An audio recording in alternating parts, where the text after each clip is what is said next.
saw J-Dub behind the scenes, I was like, what is he doing? What is he? I can't. Look, I was going to start off like this. I had a prompt. I was like, let me just start sipping my tea. Oh my God. But got a little incognito going on. What's that? But I am going to say, and I told y'all a fear behind the stage, another round, Jay is going to be joining us too. So yeah, I figured that would definitely make for a good conversation. But yeah, she let's take a moment. Let's try. Do you see J-Dub? Do you see J-Dub, Jamie? I see him. I see him up. Should we ask him what he's doing? Doom. Knock, knock. Let's knock next door because this was not planned.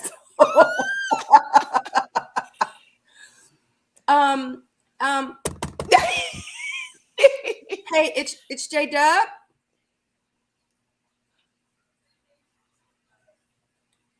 I can't hear you. He's on mute. Is he supposed to be on mute? I don't know. We can't hear you. He about to start. Can you hear me now, Sabrina? Yes, I can hear you now.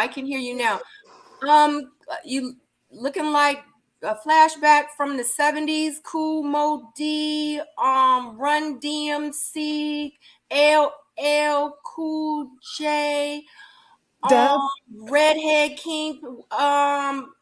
I don't know. You finna flow? You need a beat? Well, it's like this. It's like this. Before I get started, hold on. Before I get started, I need Stacy B and Really B TV to come to the front. Because with this, what's going on right here? This is hashtag justice for J-Dub. From the beginning. Oh no, J-Dub is so cynical. Oh no, J-Dub is so negative. Listen, J-Dub is a hater. From day one, I told all of y'all what time it was with Rashid and Symone. It was cap. So just like Rasheed, I'm here to free myself. I'm here to free myself from all of this. I mean, just all of this. See, all this is cap. This is right. This is cap. See all that? See that? My chains, all that. That's cap. This is cap. All that's cap. All this cap. I can't be like Rasheed. Okay, this ain't cap. So I'm gonna put this back on. Rasheed, I got another Rolex for sale if you need it. So we good. All right. So we done. I know I ain't gonna get my apology. I know you might. I know I'm not gonna get my full-throated apology that I'm due because I was verbally assaulted. I already had an attorney in place to get this thing straightened out because it was absolutely ridiculous the way I was treated on the show. The bias was so heavy, I almost broke my MacBook.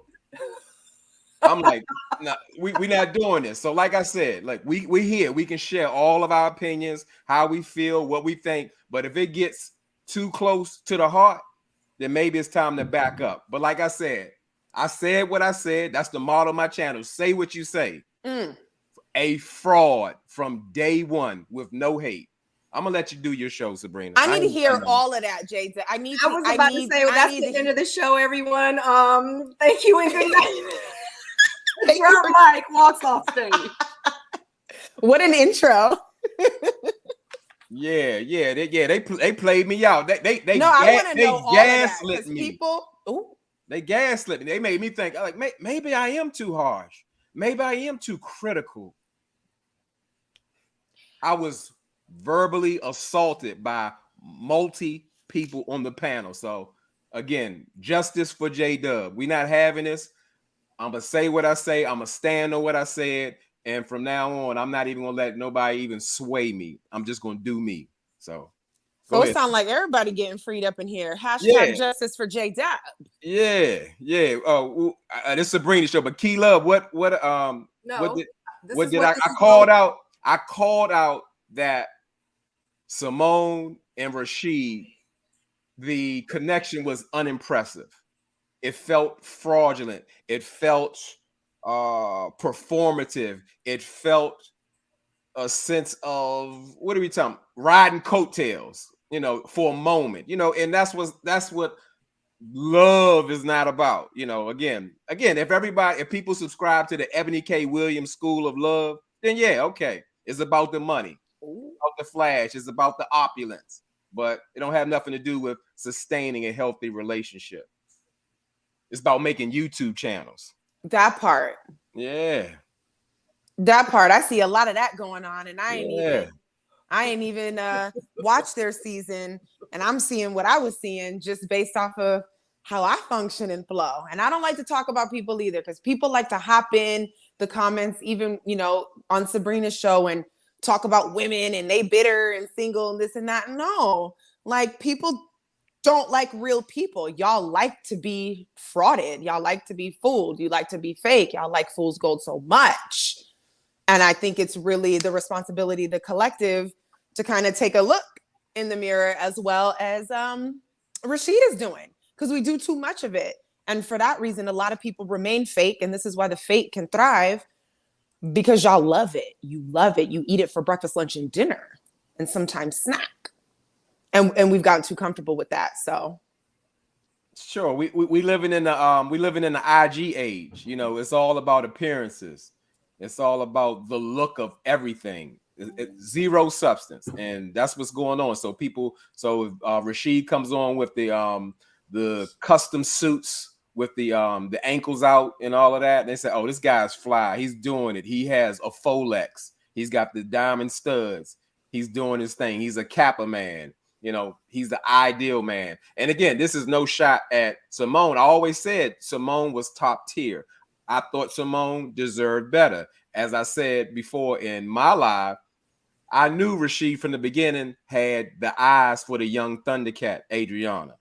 That's who he wanted. That's who he wanted. All she had to do was say go, and this show would have been over with. This interview would have never happened. Well, that's because, okay. So I don't want to just keep going without Sabrina, I'm sorry. Do you have an intro, or can we just? Hey guys, look, it's too late now. We passed that. Look, because so this is the thing. So this is why I'm doing this live, because I want all of us to chime in.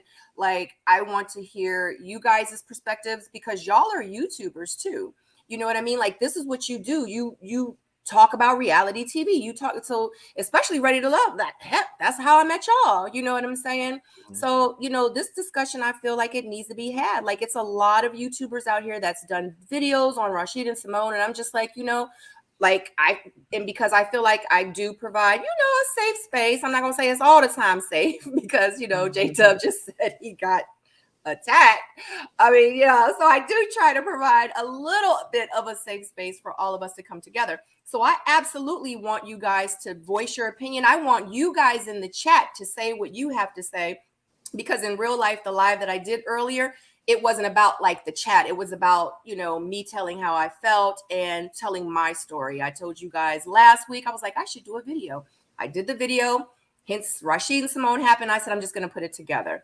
That's why I did that. I didn't really get to speak to y'all. But tonight, I want you guys to say what you have to say in the chat. I'm going to be putting them on the screen. I didn't do that earlier. And good. Because I can't see the chat.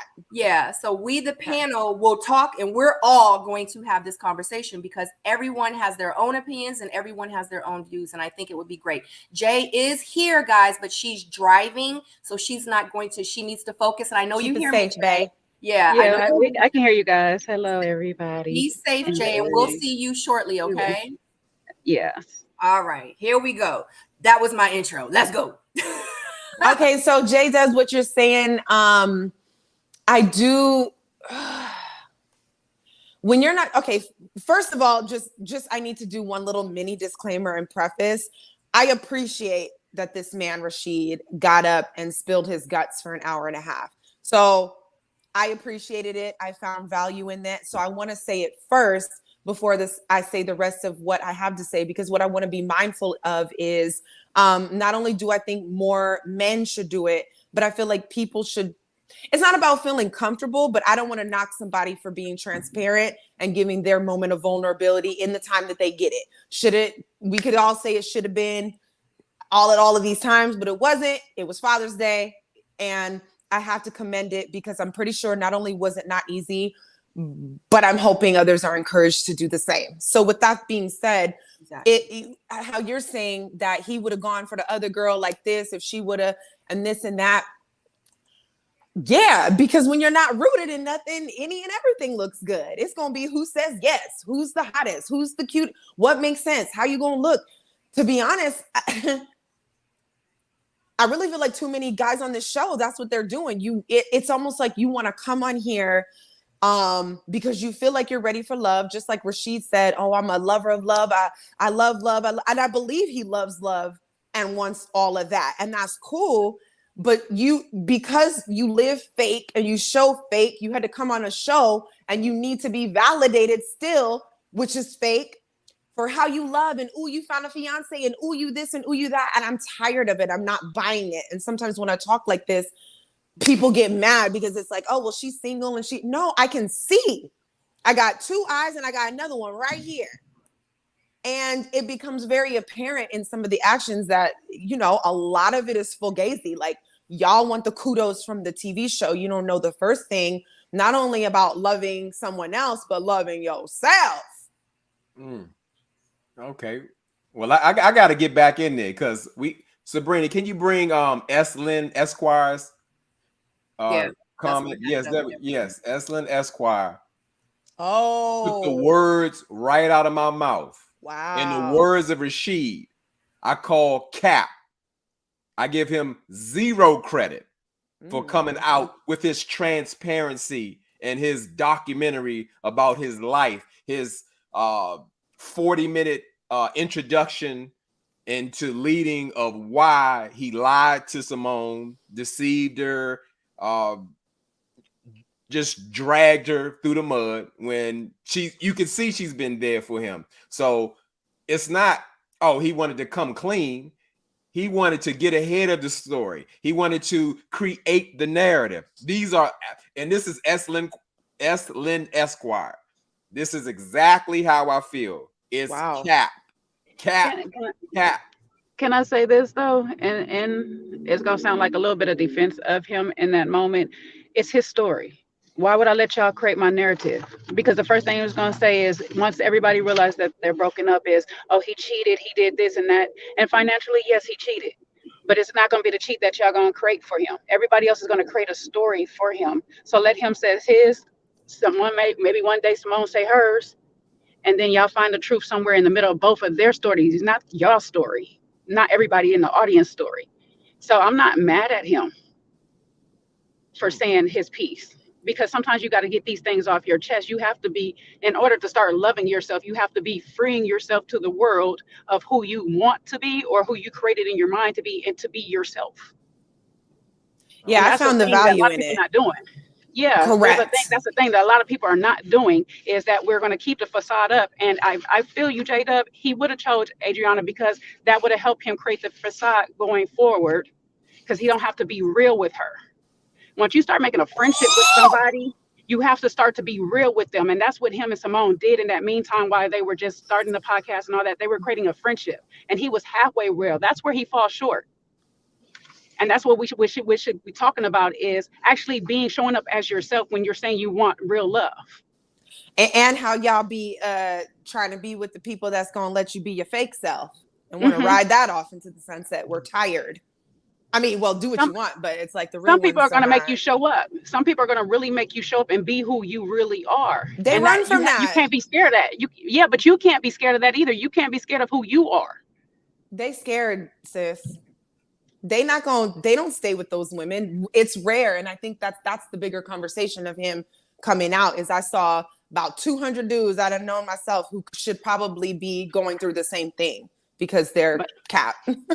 I don't even want to just generalize this just specifically to men either. Some of us women need to live in our truth too, especially with the person, at least with the person you're dealing with. You don't have to deal in the truth with the world. You know what I'm saying? If you want to deceive the world, do you. But the people that is closest to you, they should actually know you. Because it's like, if you want me to trust you and have and protect you with my life, I need to know what I'm protecting. It's kind of like lawyer code. I need to know the truth. So when I get into the courtroom, I can't be bamboozled and surprised by anything. But I can get out here and defend you properly, like I'm supposed to. And that's what he took away from her. When you start taking away the truth from people, you take away their choice to make an honest decision for themselves. And that's not fair. And that's where we got to really hold him accountable for that, and anybody else out there in the world that's doing that to people. Live in your truth. Let them people make a decision on you based off of the true you. And if they mess with you, they mess with you. They can't be mad at you at the end because all you did was give them you. I definitely agree with that part, and that's the beautiful thing. We all have different opinions and insights, different perspectives. But I feel like the stars of the show are the commenters, because I mean they're killing the assessment, in my opinion, because they're saying everything that I want to say. So I'm gonna go ahead a little deeper with it. I think Rasheed he's doing what he's done best. He already told you, hey, I'm a liar. Hey, I'm a manipulator. And I still believe that that's what's going on now. He breaks down in tears and second and say, oh yeah, I love this. I just wanted the legacy of my son. I mean, this is with my son. But you know that the world famous Kappa Alpha Kappa, he'll come right out of it. He's putting another job on, and it's working for most people. He has garnered much sympathy and understanding and all those things. The man, okay, is not in a judgment space. He told you, hey, I'm a liar. Hey, I'm a salesman. Hey, I'm a manipulator.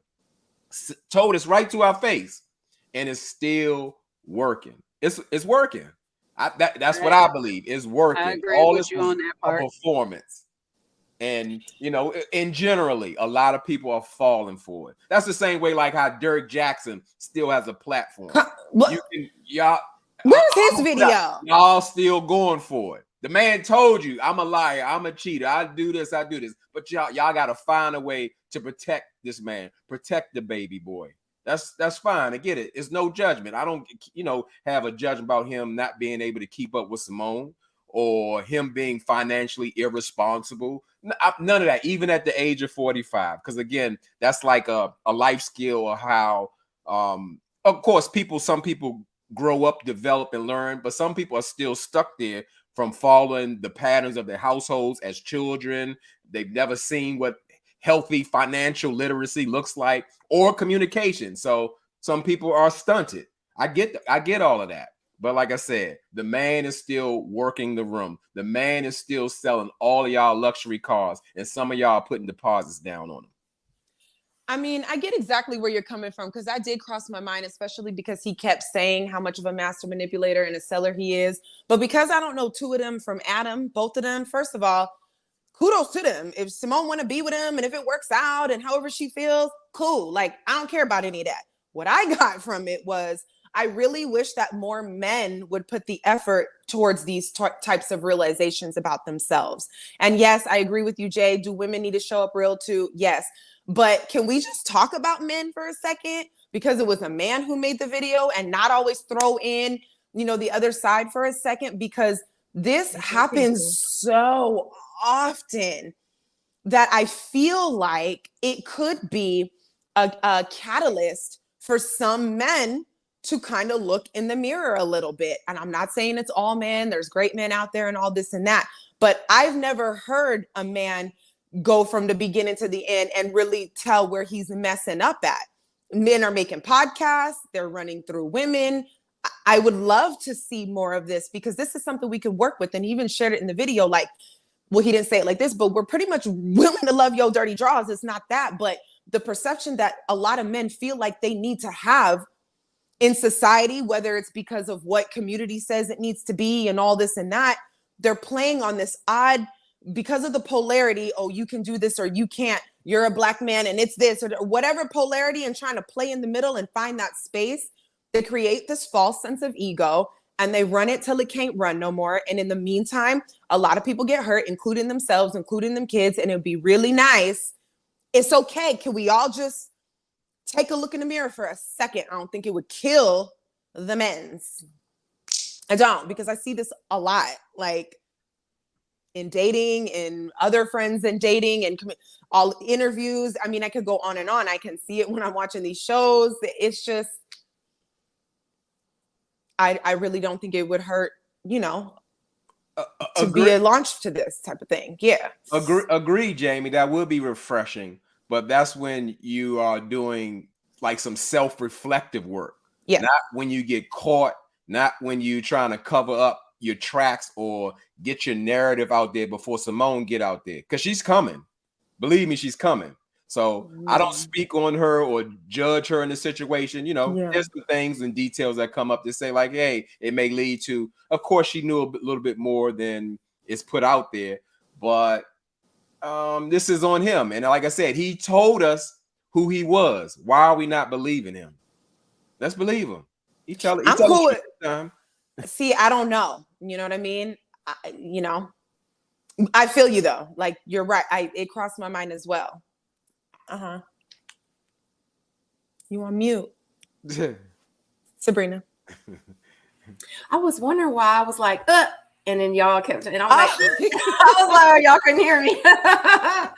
No, but that's actually what I said on my live too, because we really don't know. We're not Rasheed. We're not in his skin. We don't know. We don't know him personally for real like that. You know what I mean? So who are we to say in real life, like what's going on, what he's thinking or whatever, and what his motives are?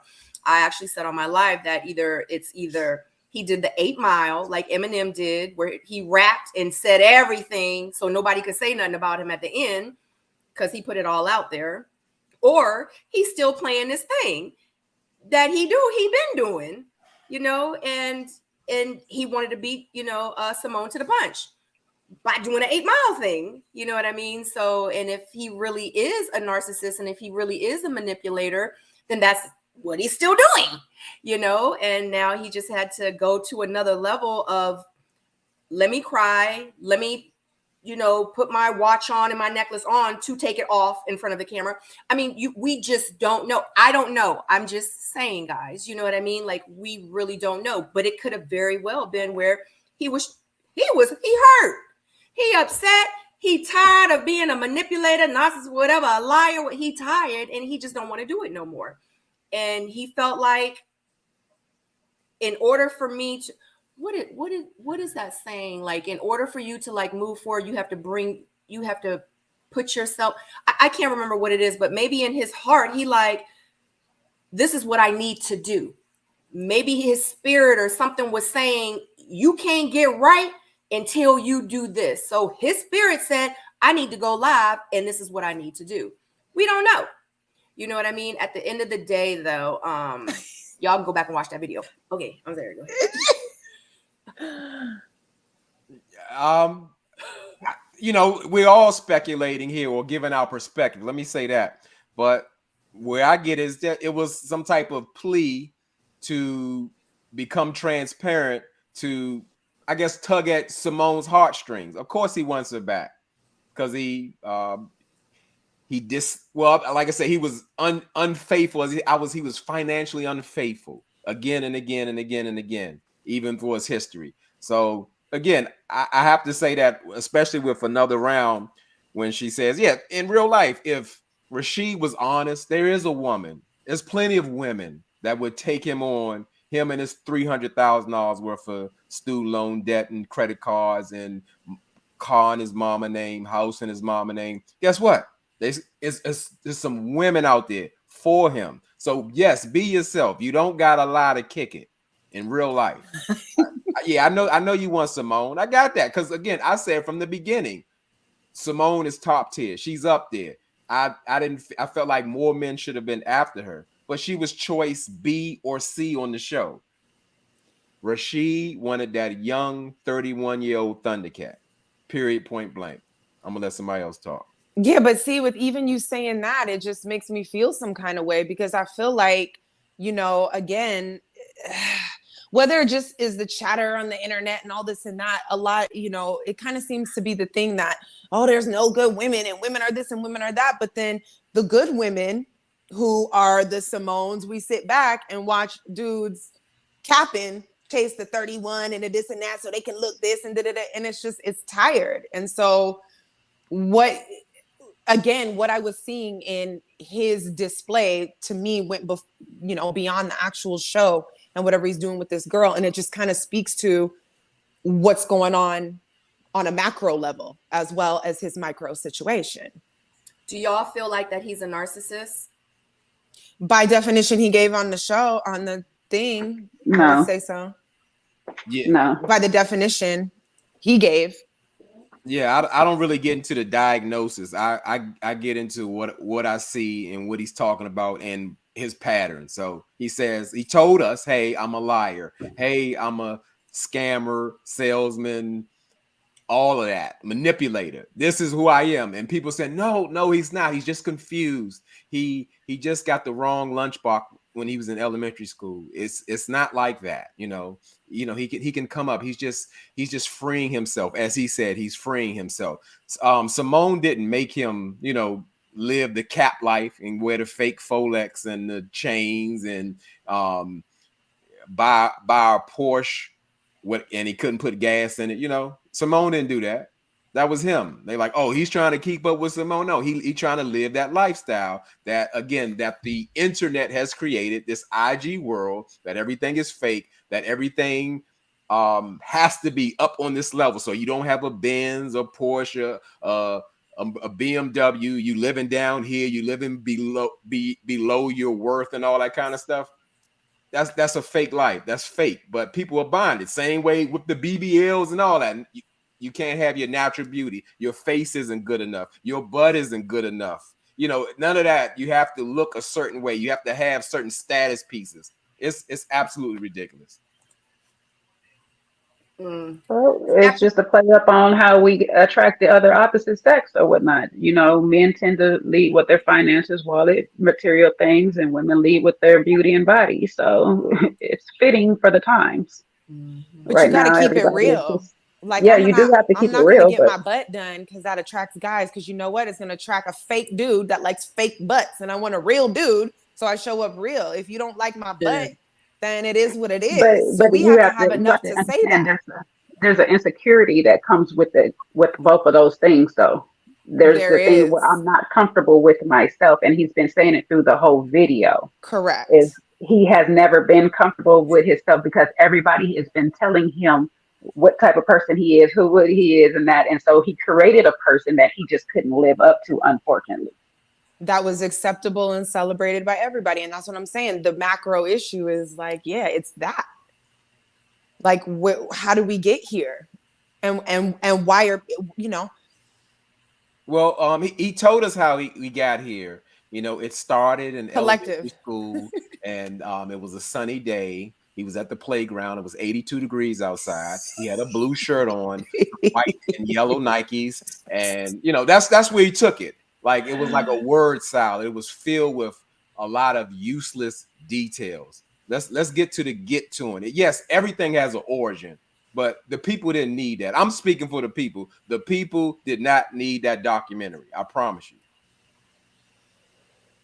you. Do y'all feel like if he didn't create this video that him and Symone would have a chance? Because I saw in the comments earlier in this video, in this live today, that someone saw Symone out having lunch today with someone and they said that she was wearing her wedding ring. But do you feel like after this video, it's a chance for them?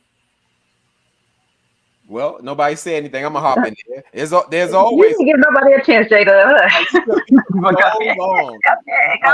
Go ahead. You got it. I'm gonna get in there. I sat and I really pondered this situation on all sides. Like, if he never made the video and just talked about it to her, if he made the video, I know why he made the video. They have a public platform together. It's going to be odd when the new season come back around and they're not doing it together. So yes, like Jada said, part of it is to get ahead of the devil. At the same time, it's his story to tell, so he can tell it when he feels like it. If they made an agreement that he can go ahead and share it and she's okay with it, that's fine. To get to the question though, I looked at it like this: how much he is in debt, that would take a while for them. For like, I say, me, if I was her, it would take a while for me to be comfortable to say, let's go forward. And that's meaning she would have to wait for umpteen years, however long it takes for him to get back on even platform. Not another fly. Jesus. Because I keep opening and closing the doors to let the dogs outside and the flies be like, it's time. Showtime. But just with that amount of time of trying to get himself back on track, it's unfair to her to sit and wait for everything he has already been through. He's been through a marriage. He's had a child. She hasn't had any of all of that. And she's already gave her time limit on how long she would even wait for a man to just get proposed to. But, you know, we all do different things in the name of love. So would she get back? It's possible. I don't know if this video really helped. It would have been better if this was private talk between the two of them or whatnot. But anything is possible. I don't know. Yeah, anything is possible. I'm not sure. I can't tell, and I haven't gotten enough of a sense of her personality. But the thing is, what I see as like the, oh my goodness with this is, now that this is just step one, let's just say he's being authentic, which, I feel like he might be. I appreciated the backstory only because it helped me wrap my head around things, but I'm just that type of person. But this is just the beginning. So now he actually has to go through the healing, because it's one thing to recognize and have awareness to what's going on. It's a whole nother thing to get not only to the root of why you're doing, but to pull it out and to create new habits. That takes a lot of time. So I guess it's more about if she wants to kind of, walk him out of the dark and be by his side as he does that, because it's not, his change isn't going to happen overnight just because he professed what it is that he can see in himself. It's just not how it works. She said that she don't want no broke dude. Yeah. I definitely can't speak from the perspective of Symone. As I said, if there's life, there is a chance. However, I don't think, if I'm being asked my opinion, it wouldn't make any sense for her to come back to that situation, because we can see past, I guess, his financial situation. He's got some stuff he needs to clean up before he can even enter a relationship and going on. Then let's go back to the numbers. If we can go to the numbers. So when he's saying he got 2 accounts and both of them are negative, and he can't pay his car note, he got to sell his house, and he ain't bringing in no money, how you gonna fight $300,000? I mean, for real, she gonna have to pay that if that was the case. And no, that's just not a good thing. Like, let's say if we had something to work with, it's like, okay, I've been financially irresponsible, but yeah, I'm bringing in 6 figures or whatever I'm bringing. We can maybe fight this, and I can work with you and all that. But as I said, not putting it any on Symone. Like I said, in the YouTube streets, they put it out there that they did a video of, hey, let's check our credit report in real time.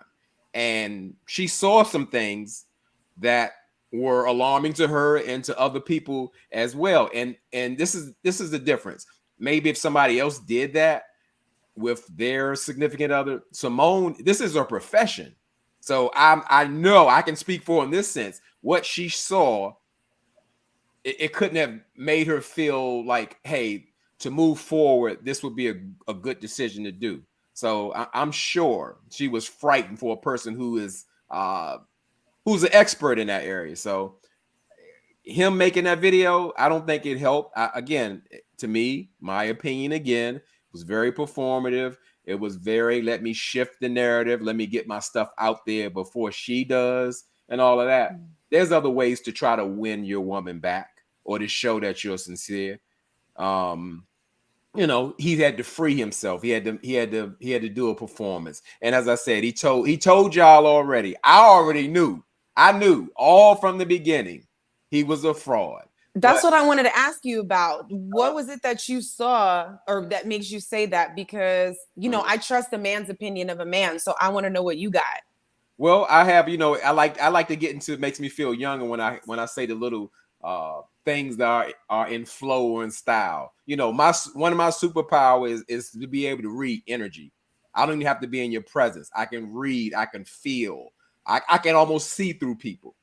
I even without them talking, I can feel them, I can read them. And I knew from the beginning he wasn't about that. I can tell he was insecure. I could tell that there were some things that were favorable for him to be in a significant relationship. And as I said, I could see that again, Symone was not really on his radar. It was like he was being strategic in the show. And that connection was not impressive. That connection was not genuine. It came off to me, especially when they got together. Hey, look, we're good friends, and they're sitting next to the couch together. I said, oh, they together. He didn't trick this woman into connecting this brand so they can make some YouTube money off a podcast. That's what I knew. So I mean, I seen it. I know hey, I'm not always right, but I'm right a lot. I can see the stuff coming from a mile away, man or woman.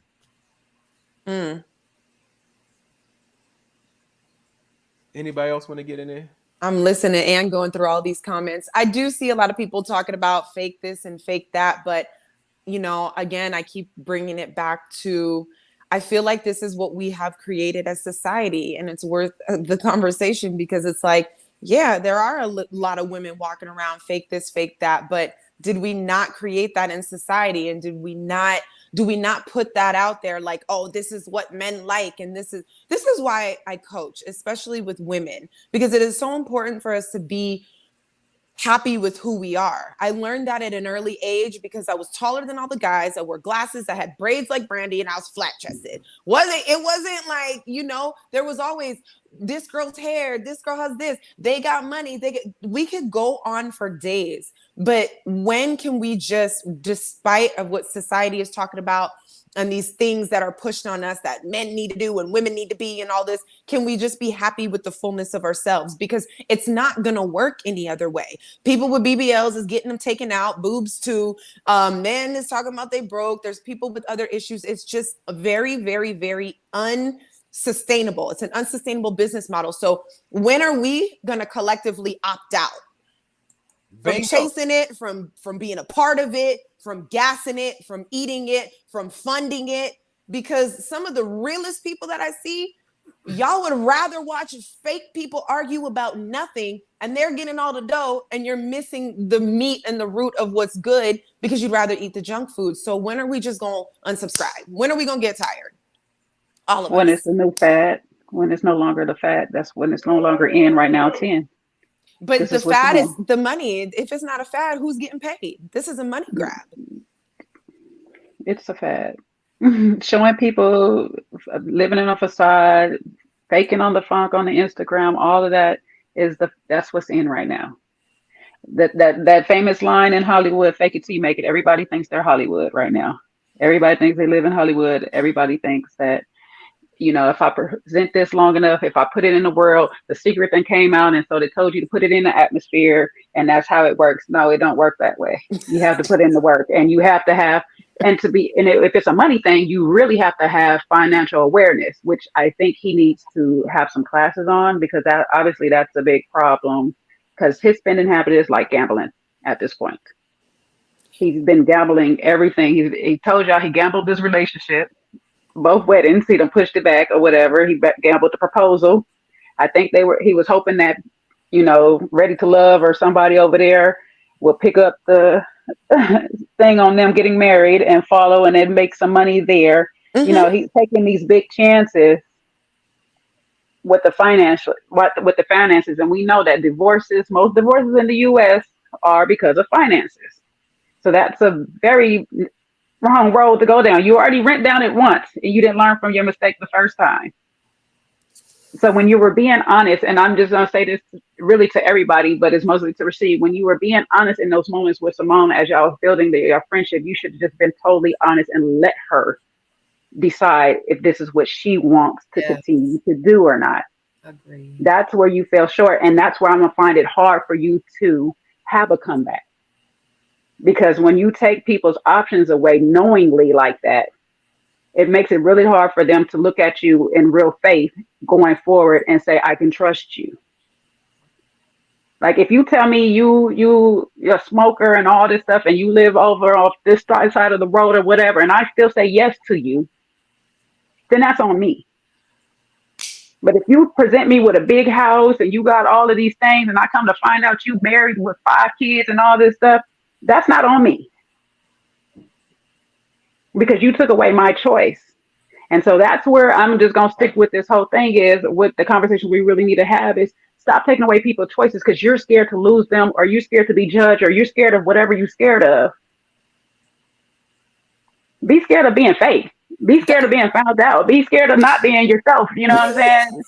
That's more frightening to me than losing anybody in my life. That part. If you don't rock with me for how I present myself, you just don't rock with me. I don't need you around me. You have to be comfortable. Yes, you have to be comfortable in your skin to say that. You're not for everybody. Really simple. If I ain't got it, y'all not going to see me. That's all it is. I'm not about to pretend like I got it. I'm not going to fake it like I got it. I'll never be on this show because I don't want y'all to know I ain't got it. So it is what it is. And it's just messed up that you did this. Now, on Symone's side, now I gotta come at this. Now you've been over here pulling everybody else's cards. Now I don't know how you missed this, Mama. Because that's part of the conversation. Absolutely. She didn't miss it. She saw what she needed to see in that credit report. That was enough doubt to know that. No, because how long ago was that done? Oh, I don't know. I mean, that's enough. That's what she do. That's she does the background. Okay, but if she did this before the proposal and still took the proposal, and here we are, I don't understand how we're here. Why is we having this conversation? She ignored it. Yeah, it happens. It happens a lot. It happens. Well, you know what? I can say why we having this conversation now I think about it is you said this is what it is. I'm going to fix it. I'm going to change. And clearly you ain't fixing, you ain't changed because you went more in the hole instead of getting out the hole. Right. So I don't know. I just don't understand this. I'm still gonna have to put a little shift on how you missed this if you do background checks and all that, because if he was 100,000 in the hole before he met you or whatever it is, I'd be like, yeah, I got to see you working on that. Like, I got to see you doing real work. Ain't no big proposal. Ain't none of this about to be popping off because you ain't got it, baby. I'm with you, but you ain't got it. Let's be for real. I can't. I mean, I think society is part of what started the addiction, right? Because he shared what started with his family. And we do like to show. A lot of people don't want to tell what's going on in the house. And, people put on a facade all the time. So if they do it from the gate, who are you facading for? It's absolutely society, whether it's Instagram or not. People do it all the time. Let's go out. Let's present like we got it. Don't tell nobody that in the house the business and blah, blah, blah. Meanwhile, his dad's in rehab. This is going on. His mom is not, trying to cover up certain things when it came to his learning disabilities, and not cover up in a bad way, but it's still, this ain't finna be my baby. They ain't gonna see my baby like this. It absolutely starts that way, but that's just my opinion.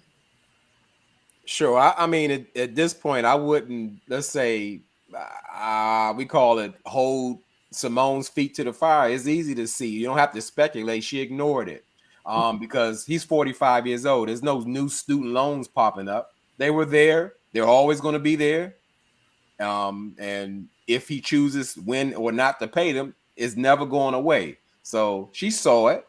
And I don't know, he sold her a dream or made some type of explanation where she felt she could go forward. But of course, that's alarming, or that was alarming to her. And then it just started getting more sketchy and sketchy. Like, hey, you just bought a house. Why is it on your credit report? Not none of them. Oh, well, it's new, even though it was 90 days ago. Okay, she knows better than that.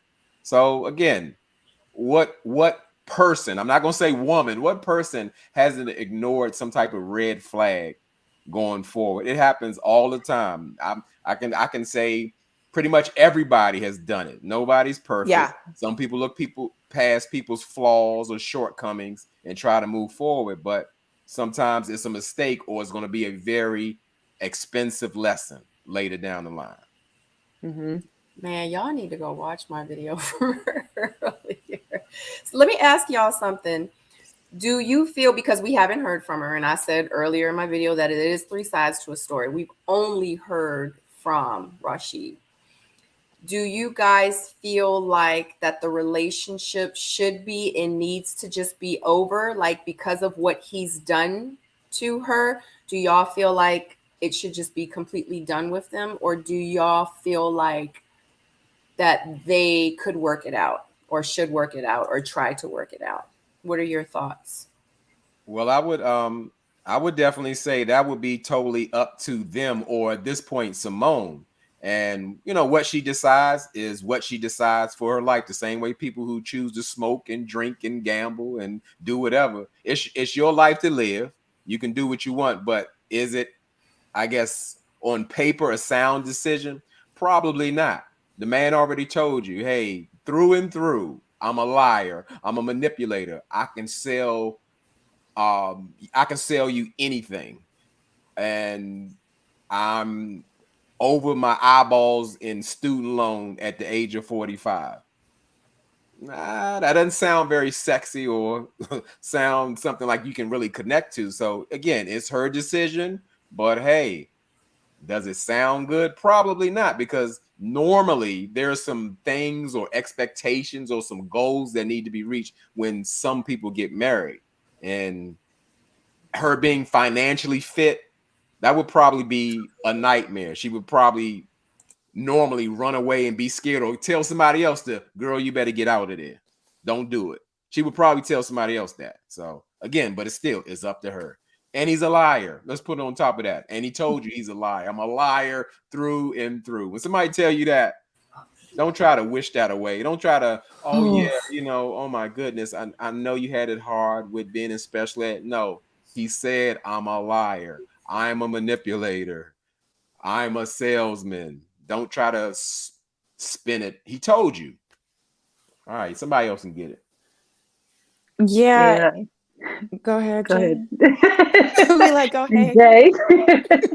Yeah, I don't go too far from you on this, J-Dub. It's totally up to her and how she feels. She knows herself and what she can handle. I would say she know him, but that's okay. Too soon.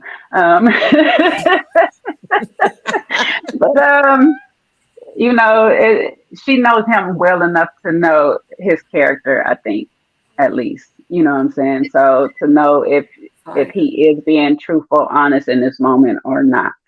So I can't tell her or them what to decide in this moment. That's a big decision that she has to deal with. You know, that's a lot. I don't know how marriages work. If you could sign a prenup to a person's debt as they debt, I don't know if you could do that or whatever. If you can, then you know, do you, boo. But I would definitely suggest that you do make some arrangements prior alongside of this. That you know, because you could put in the prenup, you know, if you don't get this under control, or you don't get, you know, a handle on this part of your finances, or you lose this much in finances, or you make bad investments, we can be over with. So you can secure yourself and your bag some way, somehow, I believe. So I would just definitely say you go ahead and get you some paperwork in writing if you want to go forward. Make sure he does the proper training and counseling, because he needs some therapy, he needs some financial counseling and things, and he goes through all of these programs and whatnot. And y'all do what's best for you. Let me sneak one in. Let me sneak one in there. One more thing. Also, he's having problems with money coming in. He said that both of my accounts are negative, and I'm waiting on a check. So you know, you just got to go get you a little job, baby. You need to go get you a little 9 to 5. Like somebody that's not consistently receiving funds. So that's the issue in itself. So we can't be doing no more full-time hustle. And you're waiting on checks to turn your account positive and pay the overdraft fees. No. Yeah, I think he's not honest. I think that's the bigger thing. Aside from the money, for me, I can't speak on Symone, but for me, it would be the dishonesty. And there's a really deep-rooted issue, of course, that he tried to share on the video. And it's that thing that makes him want to do that. It's that thing that makes him want to spend. It's that thing that makes him say, oh, I'm going to just manipulate my way and use my ego, whatever. And then I'm going to get a big break, like living life on the edge while you lie your way through. It's the lies for me. And I just don't think he could get $1 million check. And because of the way he's built, if that is not completely healed, which doesn't happen anywhere near overnight, he's still just going to lie and lie and lie. So for me, it's the lies. If it was my homegirl, as much as I understand love and heart, I've had to walk away from people myself that I didn't want to. I cared for them, but what they were doing was not going to be sustainable. And also I had to take accountability because very early on, my intuition knew. My intuition had a moment. It's quick. There's something, but we get it and we're not following it. So I do believe at some point before Symone fell for him, she got an indicator that it was a no. But sometimes as women, we too want the marriage. And I'm pretty sure she wanted Ready to Love to work. And she's a certain age and all this and that. And I get it. But that doesn't mean we can bypass what our intuition is telling us. Sometimes we're going to have to say no and walk away from somebody without a full-blown, detailed explanation as of why, and just trust our gut and say no. I believe she got that. And so this is where, for me, I put some accountability on her. Like sometimes, like, did it even have to get to this point if she would have followed her intuition from the gate? I find it hard to believe she didn't get that. I want to give a special shout out to Jeremy Speaks TV, guys. He is in the chat. Jeremy Speaks has his own YouTube channel. And on his YouTube channel, let me tell you something. If you want to see someone that is raw, that does not give a F about what you think, y'all need to go follow him and subscribe to his channel because he's all the way real. He's all the way 100. Even this comment that he just put is, he says, I'm literally in shock, y'all. What age and stage is this? Age 45, level 1? Tell me which stage. This is 40s and fronting 40s. This what stage this is, okay? Not all of us go through this in our 40s, but some of us still front like we younger and got it. And he's not the only one. So there's other brethren that needs to be collected. Absolutely. So let me ask y'all this. If it was a situation, because y'all know I always try to be devil's advocate. Y'all know I try to be like that other person. And plus, like, I feel like I have a good heart too. Not that good, because I ain't for it. How we switch up that? You would give me Gemini vibes. I ain't for it now. I mean, it is Gemini season. It is. That's why everything's being exposed. Everything is going like this because Gemini is that chatta new moon. Some stuff can't cross this new moon. So say for instance, like I get it, and being married and being in a relationship is two different things. But my thing is for me, if I'm engaged to you, I'm like, we already married because we about to be married. Like you already my husband in real life. And if you're already saying my wife, my husband, y'all already married. The only thing that's not binding is the contract. Some people are married without that contract. Some people don't believe it, etc. My thing is I feel like Rasheed, he obviously has a sickness, and I feel like alcoholism. You know what I mean? I'm not trying to say he's right and she should be with him, honey. They kind of ate me up on my live. But what I'm saying is what if it was an example where they were married? You know, he didn't have this problem now before the wedding, but now, you know, they're married, and guess what? They've been married 5 years. His money getting kind of funny. He lying about his finances. He's lying about paying this bill. He lying about his money coming in. He lying. And eventually she finds out, but they're married. Would she be right to divorce him? Or cheat like the first wife? The first wife just cheated. I'm asking y'all, and y'all in the chat, would it be okay for her to divorce him because of that? But people divorce because of this reason or whatnot. But I mean, I'm not saying it's right. I'm not saying it's right or wrong. People do this already. some people stay and some people divorce. I think sometimes what it is this is the final catalyst for everything else that's going on in a relationship. If this is the first time one off and the rest of the relationship has been good, there's no other problems. I think most people will work through this and figure out what is causing this newfound interest of losing all our money, you know. But if there's other things going on in a relationship where it's already draining and now we have this on top of it, I think that's why most people go down that road of divorce and say it's financial issues, but it's really it's just really covering all the other little things that they can't name off that's going on in a relationship. So I would personally, me, if this, like I say, if it's a one off, me personally, I'm married to you, I will work through it. I've worked my way back from situations, so I don't have a problem. We'll have to figure it out.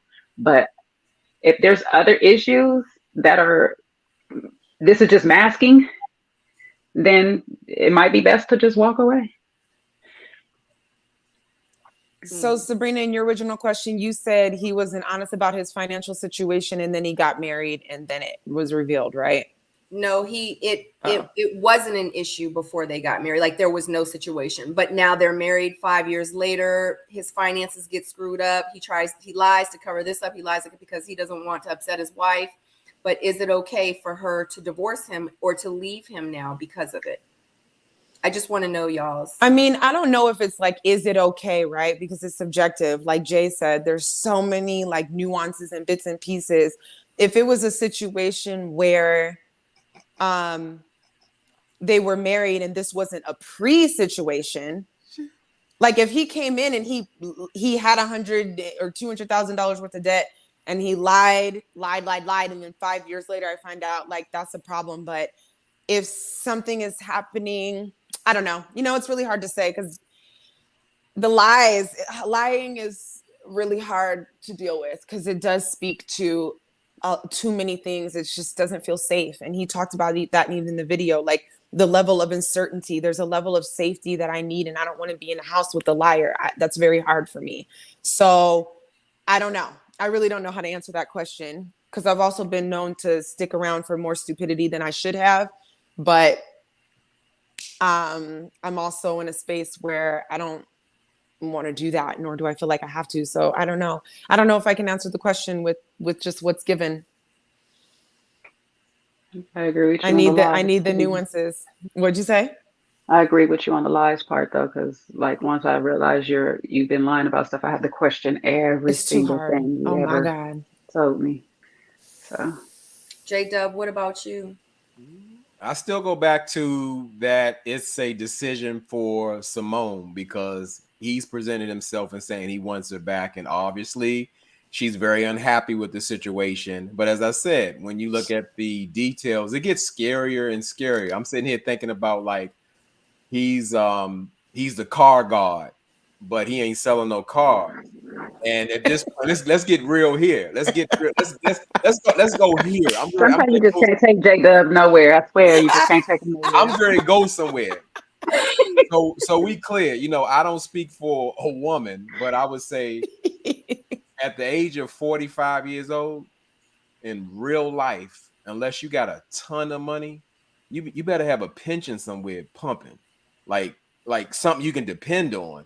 Meaning, so he ain't got no money in either account. So I know he ain't got no 401k. He don't work for a job where it has benefits so he can retire.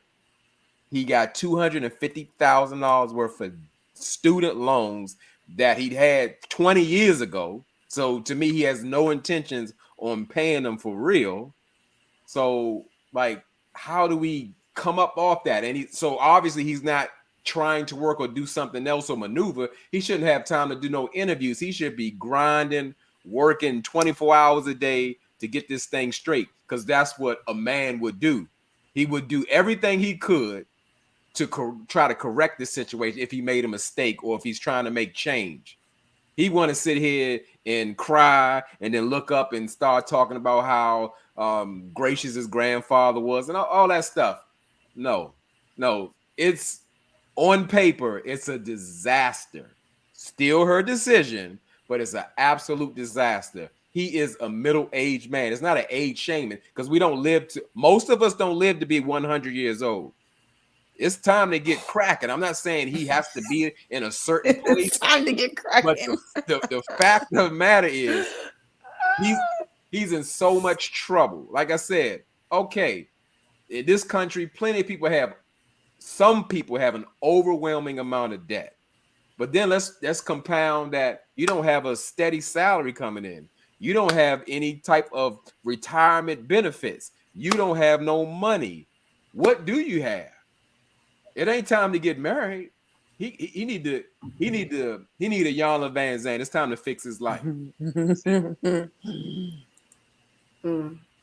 So she knew. She ran his credit report. They were on live. They ran each other's credit reports. From my understanding, she knew that like his credit wasn't good because he even said on his live, like his credit score is like a 500. Someone said in the comments, I've seen it a couple of times where somebody was like, yeah, they ran each other's credit, but she never saw his bank statements. Do you guys feel like I'm not even gonna finish the question. I'm sorry. Let me not. Right, because J-Dub ain't separating the two, even though they separate. What I'm not separating. Let's talk about it. He's like, I want y'all to stop. He like it don't matter. He like it don't matter. I'm laughing at R. Hampton in the comments. He said, Rasheed said, I got my health. Because that's what people do. They do deflect. Now, granted, yes, health is wealth. If you can have all those you can have $2 million in the bank, you can have a pension, you can have a 401k, you can have 10 cars. But if you sick, you can have a heart attack. Yes, you sick. It don't matter much. However, that was hilarious. It was hilarious. But to me, again, this man should not even be talking about being with someone. This man got a lot of fixing to do. He'll be 50 in 2 minutes. So he need to get on it. He need to stop playing. It's so pretty. He needs to stop playing. This is real deal. And I get that. That would scare anybody. Like I said, you heard all the things I named. I'm gonna say it again. For the people in the back who didn't hear me. $250,000 worth of student loan debt from 20 years ago. Is it just student loan? I thought it was just that period. Okay, well, everything. Put it in everything, but she saw the student loans and like, whoa, this is very significant. Very significant. Like, wow, this is major money you owe. No steady income. No backup money. You know, he already spent the Ready to Love checks. Them gone. What much is that? Not much. We got to ask Sabrina. We got to ask Sabrina how much money. Gas money. I was like, it can't be. It's not much. No pension, no benefits, no money laying around. The stuff is that he got a car in his mama name, a house in his mother name. Who knows how much he owe mama and what he got to give to her and all that stuff. I mean, there's so many variables to look at. It's scary. It's scary. So granted, again, we still go back to her. He's asking for it back. It's her decision, but it doesn't sound like a wise one on paper. But that's not a matter of the heart. But this sounds crazy. Like, he don't need to be linking up with nobody. He need to be cleaning something up. I mean, for real. So what? He going to get it together when he's 70? Or he going to start working hard or working 2 jobs or getting a retirement plan? Yeah, it might have been a little bit more respectable if he just... No, you go ahead. I'm done. I'm just repeating myself. I'm really trying to let this sink in. This is something terrible. I know, but while you was talking, it made me think of who to actual blame. I blame Manny Fresh and Baby for this because, you know, they put everything in their mama's name and they still was fly. You know, I blame them for this, okay? They had them gator boots and them Gucci suits. In that new E-class. And you know you feel me? But at the end of the day, ain't got no job. But what? They still fly, you know? Hey, but they carried around some bank rolls. Now, if you got some bank rolls, you can work with some. It's like, okay, all right, $250,000 in debt, no money in the bank. But if you got stacks of money this high, okay, maybe we can work with this. You know, it's not an easy thing, but you got something. But all Rasheed has to offer is his health, his membership at Planet Fitness. That's what he got. I go to Planet. No, I'm not making no joke. That's what he got to offer. I'm gonna take your No lead, Matt jokes. Jamie. I was gonna take your lead because Yeah, I'm not making no no one is jokes. perfect. I'll No jump one off the is cliff with J Dub, but I'm not gonna do it. Yeah, no I'm not. one I'm gonna stay out is that one. perfect. No one is perfect. But you gotta Yeah. listen to that. What does he really have to offer? And I mean, and again, because again, so I'm not again, Gotta I ask don't Simone. suggest women to sign up to the Ebony K. Williams School of Matrimony. Absolutely not. But yeah, you gotta have something. Something. He's only being a burden. Do I gotta say it again? $250,000 in debt, no steady paycheck, nothing in his checking, nothing in his savings. His mama got his Porsche. She cut off the gas card. She owned the house. What are we doing? And he got a son that he got to take care of with no money. Yeah, it would have made more sense for him to genuinely be like, I love her, I want to be with her, but right now I need to focus on me rather than I want my woman back. Now is not woman time. Just Yeah. Real quick, guys, shout out to Kenya and Callie. Thank you so much for the super chat. She said Rasheed said himself that scamming and lying has taken years off of his life. He needs help. feeding that ego is a beast. No, he's not a scammer. He's not a scammer. He just had a rough childhood. He forgot to take his ADHD. All that. No, that's what the people say. You know, they're gonna be capping for him. They're gonna be capping. No, he didn't mean that. He didn't mean that he was a narcissist. He said it wrong. He didn't mean It's like to be honest with you, that lifestyle is like being deep cover. You get used to it so much. You get used to playing this act. Yeah. And that's why I related it to gambling earlier, because you're gambling with your life. You're gambling with your livelihood. You're gambling with your family. That's crazy to be putting all your thing on the next check unless you're an actor. That's the only time you do that. Like, and I mean, like, you got to be a big time Denzel Washington type actor to know that I can guarantee to get me another one or whatever. Otherwise, I gotta go bust some tables real quick. Some tables. Yeah, I got to do what I got to do. And so to rely on not having any work is like crazy to me. But I do know some people out there that are just steady, still chasing their dreams in their grown age. Without a fallback safety net. Like, I don't understand it at all. But also, those people don't have children. So that's another big concern. And not on national TV talking about ready to love. Please. And as a person who is actually, well, I guess now he has custody of his, or has partial custody. I don't really know how it's working, but he has a child now, but he probably didn't have first. But I know as a mom, I had to give up half of a lot of the dreams I wanted to do because they weren't bringing in money fast enough for my daughter to eat. So I had to revert to other means and do those on the side. So if it wasn't going to bring a steady check, I got to be doing two things. I got to be doing multiple things, and that's all it was. And I can't have multiple hustles if one of them is not bringing in anything. I have to have one of my hustles be steady for me to be playing with my other ones. That's just how I lived. I don't know, maybe his beginnings wasn't as humbling as mine.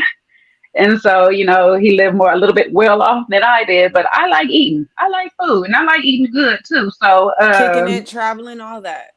Yeah. I like steaks and shrimps and lobsters. Well, I don't really like lobster. They taste like the butter you dip it in. But, I like expensive butter. There's a difference. Right. So I got to be able to get what I got. I got to do what I got to do so I can eat the way I want to eat. I can't just sit here and be spinning. And like I say, there's been times that I had to literally tell my friends, I'm not about to front for y'all. Y'all my friends. Y'all know my situation. I can't go with you.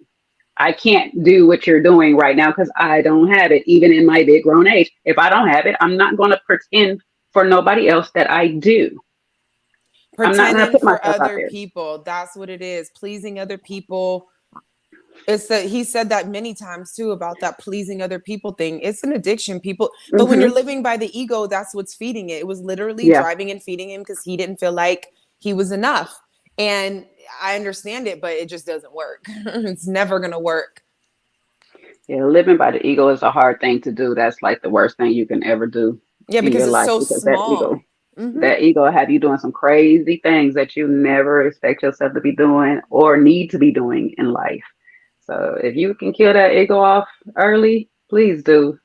Because it shows up when you need it. It's times that you do need your ego, but just to be maintaining a life, normal life with around everyday people that's supposed to actually know you. I'm not about the front. I don't care if we went to school together and you now a Fortune 500 moving piece of machine or whatever it is. Okay, congratulations to you. That's not my lane. That's not my ministry. You know what I'm saying? You could treat me. That just means that you could take us out. What's up? Like, we're friends. Like, let's do this. But I can't. I just cannot try to keep up with the Joneses just to be keeping up. If I don't have it, I don't have it. It's also interesting, and y'all are saying in the chat that Symone was like, I ain't doing no broke man. I ain't doing no broke man. And she got the brokest man. I'm trying to figure out what's in there. What happened up in there? It's real simple. It's real simple. I mean, I'm just it's simple. That's a lot of debt. She ignored it for whatever reasons. But we that's can only also speculate. Maybe she wanted to hold on to her piece of man. She was so close to finally getting that ring. And guess what? We talking sometimes that swipe be good. As women get older, it gets a little tougher to find a quality mate. It does. It's just she still got some older years or to, younger. Still had years to everybody play. got a tough time, finding a quality mate. It depends on who you are, in my opinion. Because I don't know, quality, you can find a mate, but quality. Yeah. I would just say in this time that they were having a friendship or whatever, I would go back to, and this would just be me wanting to know how we got here, is who pursued who more. Because that would be the real question. If she was pursuing him, then I can see why we were overlooking these details or whatnot. I didn't watch. What do you guys think? Who pursued more? I don't know. Well, you guys. They were on Dear Wifey, I think it was. And no, it was a video they did on their podcast one evening. And she said something about like she made him wait, and she was like, nah, I ain't gonna, so from my understanding, like he pursued her. I don't know if it was on Dear Wifey or on their podcast or not, but me feeling like the woman that she is, she's not gonna chase after no man. Mm-hmm.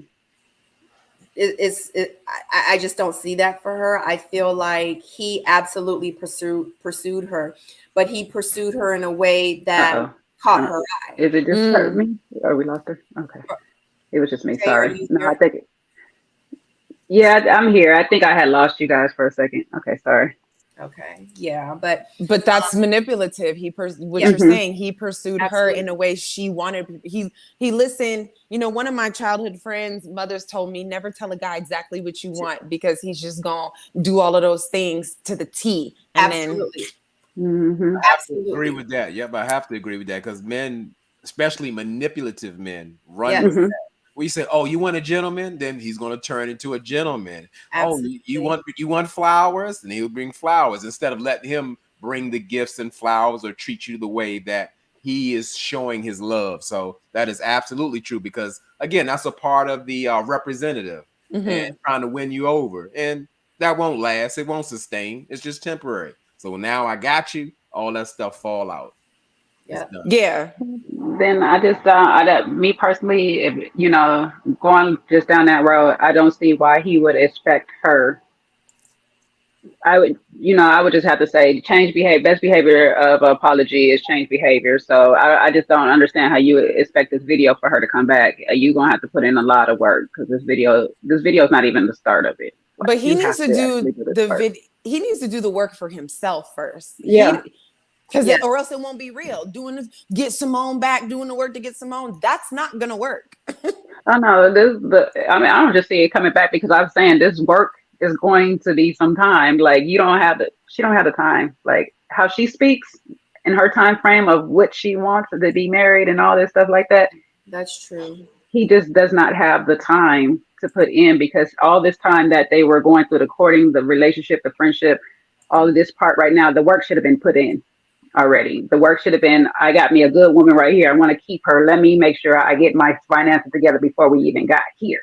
Yeah. At least he could have been like, I'm down. I was 250 in the hole, but I'm down to just 80 in the hole, if anything. You know what I'm saying? Hey, Theo, Like that would have been a better story. Is like, you know, I've been putting in the work, but it's just not fast enough for her, unfortunately. So I've been doing it. Like it would have had to be something he's already been doing.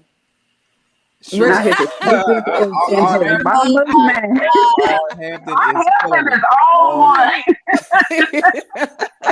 man, some of these comments, Them excuses in my mama's name. oh my God, But y'all. it's all right, cause I'm still flying.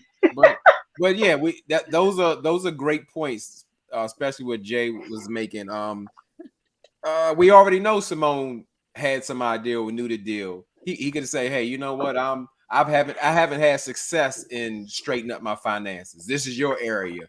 Maybe you can help me or show me some ways or some keys to get this done because I want things to be better for us or whatever. She already saw what was going on. She had a snippet of what was going on. So like, hey, okay, where's the house? Hey, this is a lot of student loan debt. I accept you. I'm a little alarmed, but we can still move forward. And he's like, you know what? Yeah, I've had this for 20 years and I've just been paying the interest on it. Show me how. Show me how we can change this. I'm willing to do that. But first you got to be bringing in some money. You can't straighten that out if you don't got a steady paycheck and a strong one coming in to fight. Well, 250. not only just that, he missed them tests. Even if she gave those passes and they were working on his finances and his credit score to get it up, he missed those tests when it came to this wedding and providing there and all this stuff because you didn't have to do the elaborate things that you did. You didn't have to do the big proposal that you did. You know, I already gave you didn't have to throw the party the way you threw it. You could have, you know, did a little backyard boogie barbecue. Like we falling on a budget right now. We got to do what we got to do. So I can't take y'all all out to Houston tonight or whatever the case may be. You know, but it was about continuing to feed that ego and show. It had to be all of that because they could have also. He missed those tests. Yeah, they could have met each other and took a year to figure it all out behind the scenes. People want to be on Instagram and on the shit. Too bad. Y'all could have had all these conversations behind the scenes and worked all. We never needed to know how broke he was. They could have really worked this out and it would have deepened their relationship and their intimacy had he had some humility and not been, if he was ready for love. Yeah. Exactly. Because he said that she said, I know you broke, you an entrepreneur. So she already knew. Because my thing is you don't got to stay with him and still marry him in 6 months. Like stay with him and be like, what's going on? Like that was his opportunity to come clean. But I think because he's been lying to everyone and himself for so long, he didn't know how to get out of what he was in. He ain't know how because he's never been there before. You know what I'm saying? So I feel like once it came to the point where he had to kind of tell on himself and, you know, kind of put it out there, it was because he had to do it. He had no choice. And I feel like, and I said earlier, like he was pushed in the corner. He was pushed against the wall. He didn't have anywhere else to go but YouTube, but social media. And now that he's done that, I feel like it's too bad, man. It is. That's too bad. So many people do themselves a disservice. And the sad part is like women want to love you. We want to. Yes. We want to love you. We want to be there for you. We want all of those things so deeply. But this type of thing makes it so damn hard. Yeah. But the thing is, you know, this is the one time, and I said on my live too, this is the one time where I wish like he had a PR person, like for him to like, I wish he wouldn't have gone live because it was too soon. It happened too soon. Like, I know a lot of people, I know someone in the chat said that this is not a situation for what ifs, but I'm just like, you know, and I said on my live too, that, you know, money come and go, but the person you're supposed to be with in this life, the goods, the bads, the ups, the downs, the lies, the truths, the, you know, like it only comes around but once or maybe even twice, you know? So, you know, I never said like she should stay, they should get married, they should, no, I was like, she needs to, like, I made a comment too in the comment section in my last video. I said, you know, someone said, why would she stay and help him or something to that fact? And I said, you know, I've stayed around, or not stayed around, but I've helped some of my friends out of debt. I'm like, you need to call your creditors. You need to do this. Think about getting a loan. Da da da da da da da. And I said I've helped people that were just my friends get out of debt. So why wouldn't I help someone that I said that I was in love with? I'm not saying give him money to pay his bills. I'm not saying, you know what I mean? But that's just the type of person that I am. Like, damn, babe, like you ain't had to lie. Like, how am I trust you now? Like, it's trust. God dang, man, like you lied to me. Like, what am I supposed to think? I'm not gonna believe nothing that come out your mouth now. But guess what? I love you and you got issues. Like, what do you need to do? Do you need for me to find a therapist real quick? Like, yeah, you need to go to counseling. You find a therapist, sir. Whatever the case may be. He needs therapy. You know what I mean? But at the end of the day, it was, yeah, he lied. Yes, he manipulated situations. Yes, he did these things, but he did these things because it was fueled, just like I said, by the money. And like I said with her, I felt like she was powered by the money too. Hence why it worked so well in the beginning. You know what I mean? But now that it's not there, I mean, it's true. He was powered by money, and she said from day one on Ready to Love, I ain't gonna be with no broke man. I don't want no broke man. Are you broke? Oh, you broke? No, you not. You broke? Oh no, you broke too. But see, there's an energy. Money, but you know, there's an energy in that somewhere. If I had more time to sit with it, because all of that, there's. I would need more time to sit with it, but there's something in that right there. That's something about that is real telling as to why it turned out this way. She said she's not gonna deal with nobody broke. She said she's not trying to deal with a broke man. She's not trying to deal with no man with no money. Period. Point blank. She's trying to deal with somebody that can bring her stability and she can build a foundation with. Cool. That's cool with me. You know what I'm saying? But what about that? I never said was it good or bad, indifferent. I that's a whole nother situation within itself that I said it on. She didn't say it. Yeah, here's the thing. She didn't say it in a rude way, but when you say these things to a person who admits to being a manipulator, all that, what they hear is their way in. So why did she say it, right? Because, for example, JW brought up the Ebony K. Williams thing, right? Mm-hmm. Ebony K. Williams was like, oh, like, no, I'm not dating a bus driver. But there was more to her story. She also said that she's never felt protected and provided before by any man in her life. Who said that? So Ebony K. Ebony K. So underneath the I wouldn't date a bus driver really is the pain of never feeling protected. So I'm wondering, so I'm wondering with Symone, what is the root of her? I'm not dating a broke man. Maybe where does it come from? Because it's exactly what she attracted. So energetically, there's something there. I can't pinpoint because I don't know them very well, but that's the way the laws of the universe work. It could be something else too, because sometimes people say I'm not dating a broke man, but what they really want is louder than what they're saying too. And something in love. Sometimes we want certain people to show up a certain way in love, and that's projecting more. So that might have just been a cover, because from what I know from Symone, she comes from like money. So it's not like she came from like where Ebony K kind of came from or whatnot, where she struggled a bit. You know, she come from it. So she just knows I'm not trying to change my lifestyle, period. That's why her thing is more so I don't want no broke man, because I'm not going to change my lifestyle to compensate for you or whatever. But like I say, when you lead with those aspects, certain things, if you're not leading with the characteristics, people cannot fake characteristics too long.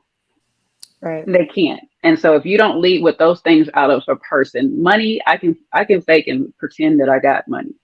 I could pretend that I know all of these people in the world and all these things. Certain things I can pretend and keep up a pretend lifestyle for a good long time.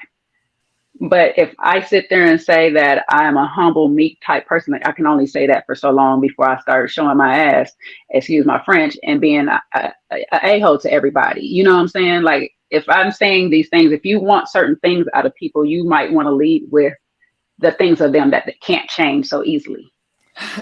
Okay, but see, things like this is the surface still to me. Oh, that's why Ebony says she wouldn't date a bus driver, because he wouldn't be able to accommodate her lifestyle. I'm trying to get to the root of it. I'm not talking about lifestyle and things and fronting and frauding. Yeah, I'm talking about your soul, how you feel, your hurt, your pain. That stuff attracts. Something There's there. an energy to it. I'm not talking about any of this type of stuff. I'm talking about And the maybe there deeper. was a time in her past where her parents struggled a bit and she lived with that. I don't really know. It could have been something she's seen she doesn't want to go through. And when I say somebody is accommodating my lifestyle, because I don't want y'all to conflate that Ebony thing with this and what I'm saying as I'm vouching for Ebony. No. Okay, 'cause she was nasty when she said the way she said it. I'm sorry. Y'all say whatever y'all want to say about it. She can have which her preference. I'm never mad at a person's preference, but when you start putting down other people in the process of your preference, that's where I draw the line on it. But with Ebony K's situation and that accommodating of a lifestyle, that's a bit different from what I am saying. I don't want to change my lifestyle. If I'm already providing for my lifestyle to be a certain way, I don't want to change my lifestyle for a man because I know what it does for his ego. That's what I'm saying at this point. When I have a certain lifestyle, men sometimes, not all, when they're not very comfortable in their finances, and I can do this, that, and the third for myself, it starts to draw a red wedge in the relationship that we have because he's not able to provide for me the way I'm already taking care of myself, and he starts to feel some type of way. And this is not with all men. This is men that are insecure in themselves and their finances. There are some men that is okay with it, and they are so okay with it, they'll take advantage of you. Okay, so you got to be careful of those men too. There's some men in the middle that will just constantly work to try to outweigh you or whatnot. And I wish that's what he was doing, but he didn't. Because J-Dub will remind you in about 2.3 seconds where he stood in life. Well, I mean, since we doing the Ebony K. Williams segment, so I gotta speak. Oh man, it's brought up. So because we're sharing our opinion, that's what I'm here for. Just share my opinion and perspective. And the issue I have with Ebony K. Williams is that she's speaking solely, it sounds materialistic geared, and to me that's like somebody promoting BBLs. I think it's irresponsible and reckless. You can have your own preferences if you like or whatever, but if you have a platform, you telling people, listen, girl, go for the money, get that money. That's gonna make you have a great marriage. I think it's reckless. Because again, for people who know, who've had the money, who've had the material, who have the lifestyle, know that it ain't about nothing. You cannot build or sustain a healthy relationship on shooting after that money. You're going to fall. You're going to be hurt. Your life will be filled with pain and emptiness. So you go ahead and keep chasing that money and focus on that money. It's a lost cause. So that's the only problem I had with like what you like, want what you want, but it's an old saying that never dies. Be careful what you ask for. You just might get it. I mean, J-Dub, you're absolutely right. And this is, I guess this is why I love looking beyond the surface, because it's not always about what we're hearing. And so when it comes to our instincts and the responsibilities that we have, like, we are responsible. When I hear this stuff, I don't always just hear what's being said. So you're right about being irresponsible in the sense that making it about material and it reminding you of the BBL thing. This is why we're having the problem we're having right now on a big level. But I feel like if people, it's not just compassion, but it's also understanding, like, could see just a little bit beyond that. People don't even know what they're saying. They barely even know what they're feeling or what they're even dealing with, because that's the part that I feel like in all of this chasing and putting on and all this that is being ignored. So individually, we kind of have to know, because like you said, you're really good at reading people, and that's a gift. I think more people could use sharpening of their own gift in that, and we wouldn't be caught up in being told all of this raggedy stuff we're hearing, because we'd be able to smell off rip, like, that's fugazi, not that. That's not cap. Yeah, that's cap. What's going on, P.O.? Hi, P.O. What's up? How y'all doing? Can you bring Stacy B with you? Did you bring her with you? Please? No, I did not. Because we going long in the chat, and I'm still waiting for my apology for being attacked for having an opinion about the Rashid and Symone.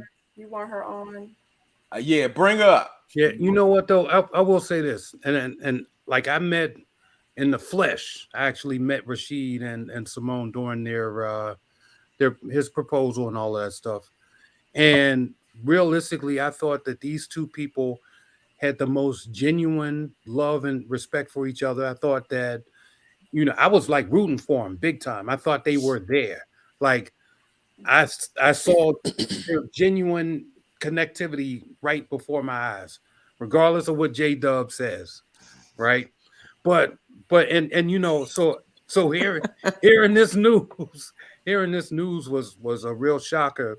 But let me bring a little bit of context to how Rasheed even may have even gotten here, because I feel like part of what Rasheed was saying is the things that a lot of black men go through. Um, we live in this society where, we're rated based off of our currencies, right? And women's currency is their beauties, right? And so, we basically are trying, try to keep up and live in this facade so that we can maintain great relationships with women and be more eligible as bachelors. But then there's also another part to this where even myself, I'm guilty of this. Um, we have this compensation thing that we have to to deal with. Um, when I was growing up, I didn't have clothes. I mean, I had clothes, obviously, but I didn't have the clothes that I wanted. I was the youngest of six. So every time I got new clothes, it was my brother's old clothes. And as a young man, when you grow up and your friends are laughing at you and they're saying, "Oh, you got the hand-me-downs and you got, the the toughies or bobos or whatever you call them, they're looking like sneakers or whatever, and they're laughing at you. You carry that, right? And you have this will to look better or shine better or feel better. Like to this day, like for me, I have a I have a closet full of, I don't know, like probably well over 150 pairs of shoes. I have suits out the wazoo. I got clothes and just so much. And so when people come over here and people see this stuff, they're like, "Yo, you have all of these clothes. You got all this gear, man. What's going on?" And I say, "Look in that closet. Everything in that closet is insecurity." And I still deal with that because I was poor at one point. And so the insecure me says, "Yo, even though I know I'll never be there again ever, but the insecure me says, I need these things because of how I felt and that load that I carried all my life." Right. And so I have an abundance of things. When I'm talking about cars, I'm talking about jewels, I'm talking about all of that. But I learned in life, like when people see me, I don't have those things because I stand alone and stand separate from those things. Those things mean nothing, right? The person that puts those things on or that drives those things or that, wears those things is everything. And so Rasheed probably needed that come to Jesus moment with himself where he said, "These things are my demons." And, sometimes it takes for you to lose everything and you have to break all the way so that you can get fixed and become a brand new person. And so when he did what he did, like I felt him at first. I was trying to see where it was going because I heard so let me turn this off. So I was woke who up. was that little kid? Yeah, that's my ringtone. Oh. Or my text tone. Okay. So this morning I woke up like 4:30 this morning for some reason. I don't know. And just, you scroll and I saw Rasheed and I'm like, an hour? Like, what is he talking about? So I tapped in and there were tidbits and pieces of what he was saying. And I'm like, yo, I was there before. I was that guy. However, I didn't allow that person to take over my life, but you can easily do that, especially being a man and being a black man, because everybody is rating us. Black men are rated on classism first. Where are you at in life? What do you have? What have you done? Where have you been? That's the first thing that people look at when they judge, when they come up with an artifact of who you are. And so, if you haven't been anywhere, if you didn't have anything, if you don't or haven't done much, then you're considered to be the bottom of somebody's shoe, so to speak. Not, but you carry that, and no man wants to feel like he's less than his brother or his best friend or his neighbor or whatever. No, we don't want that. And so I can understand that you can easily fall into the trap of trying to keep it up, and just you're saying to yourself, damn, if I could just get $100 more, I can make this look this way. And you chase that into bankruptcy. There's friends that I have, and I tell them all the time, like, you see me sitting courtside or something, don't do this because this is not your life. Like, if you try to repeat the things that I do, you can potentially go broke.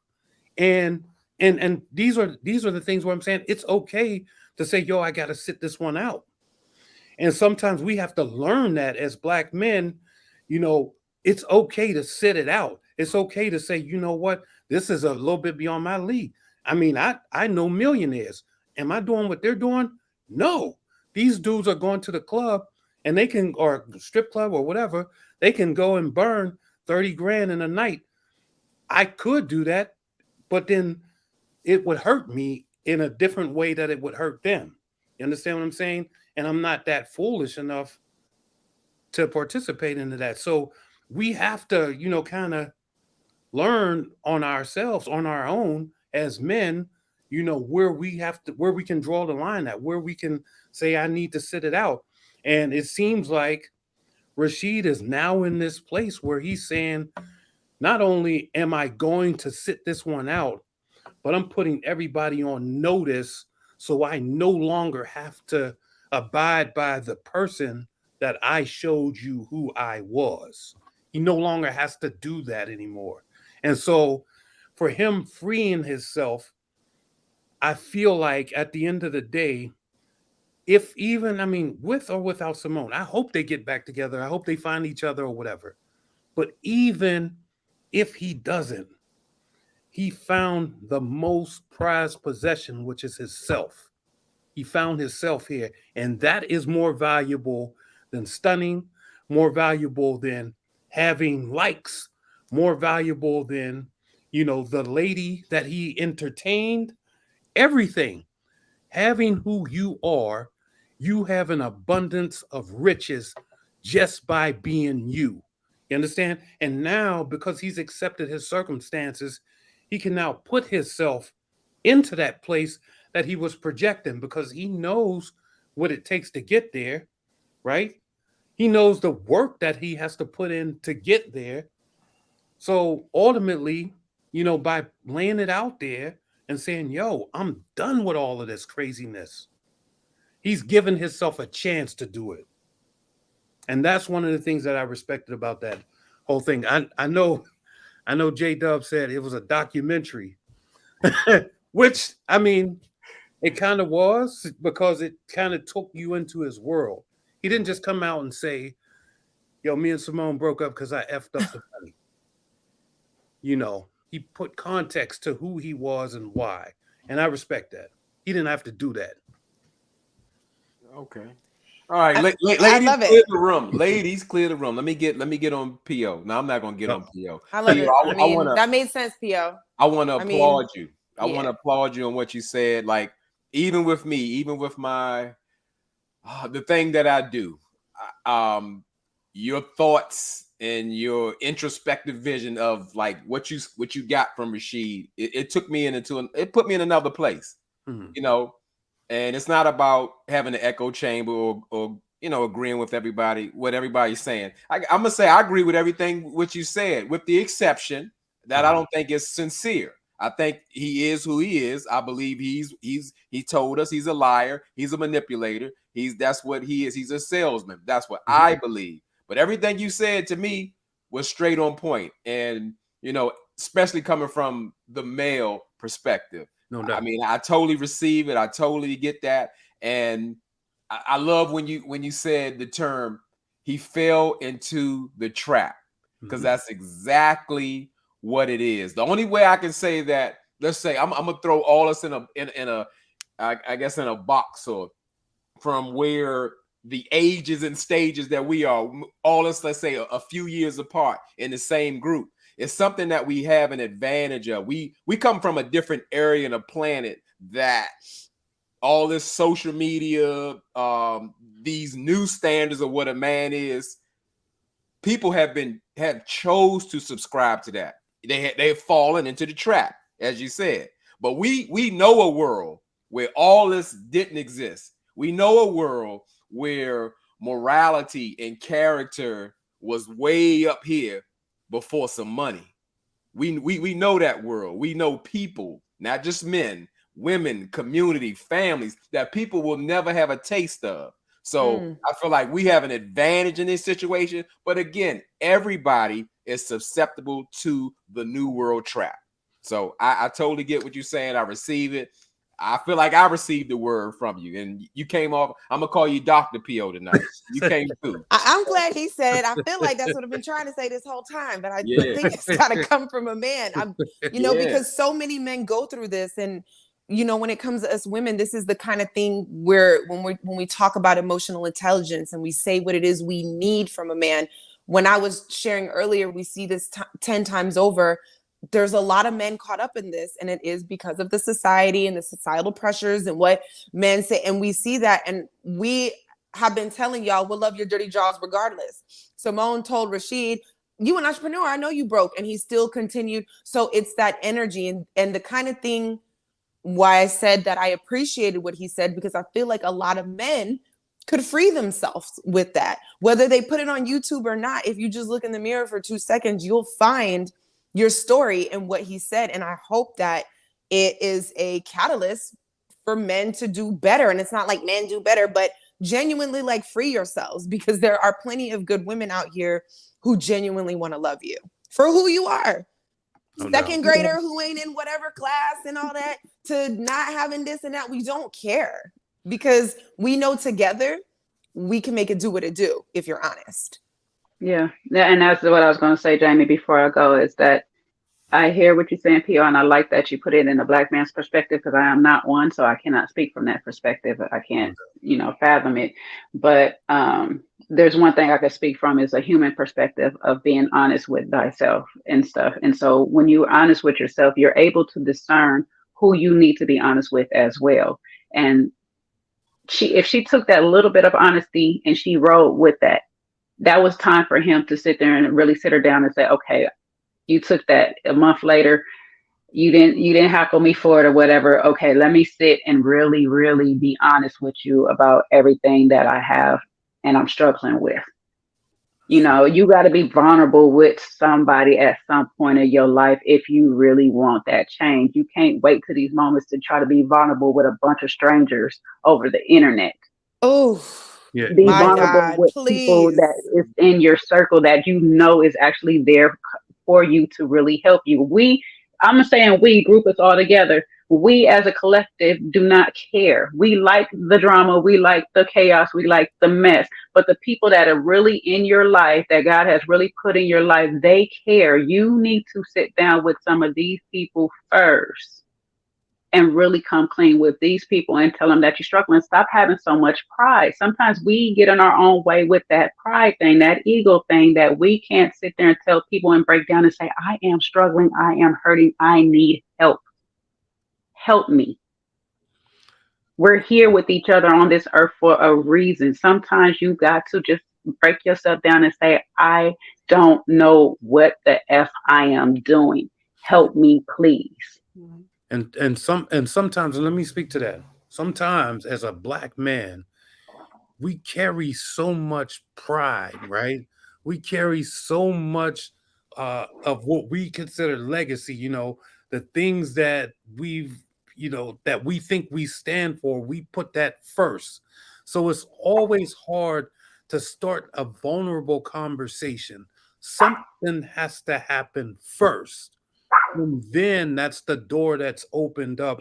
And then we start to have this vulnerability. Typically, us men, we don't just wake up on Monday morning and say, hey, I want to talk to you and tell you about all the things I've been lying to you about in my life. That just doesn't happen.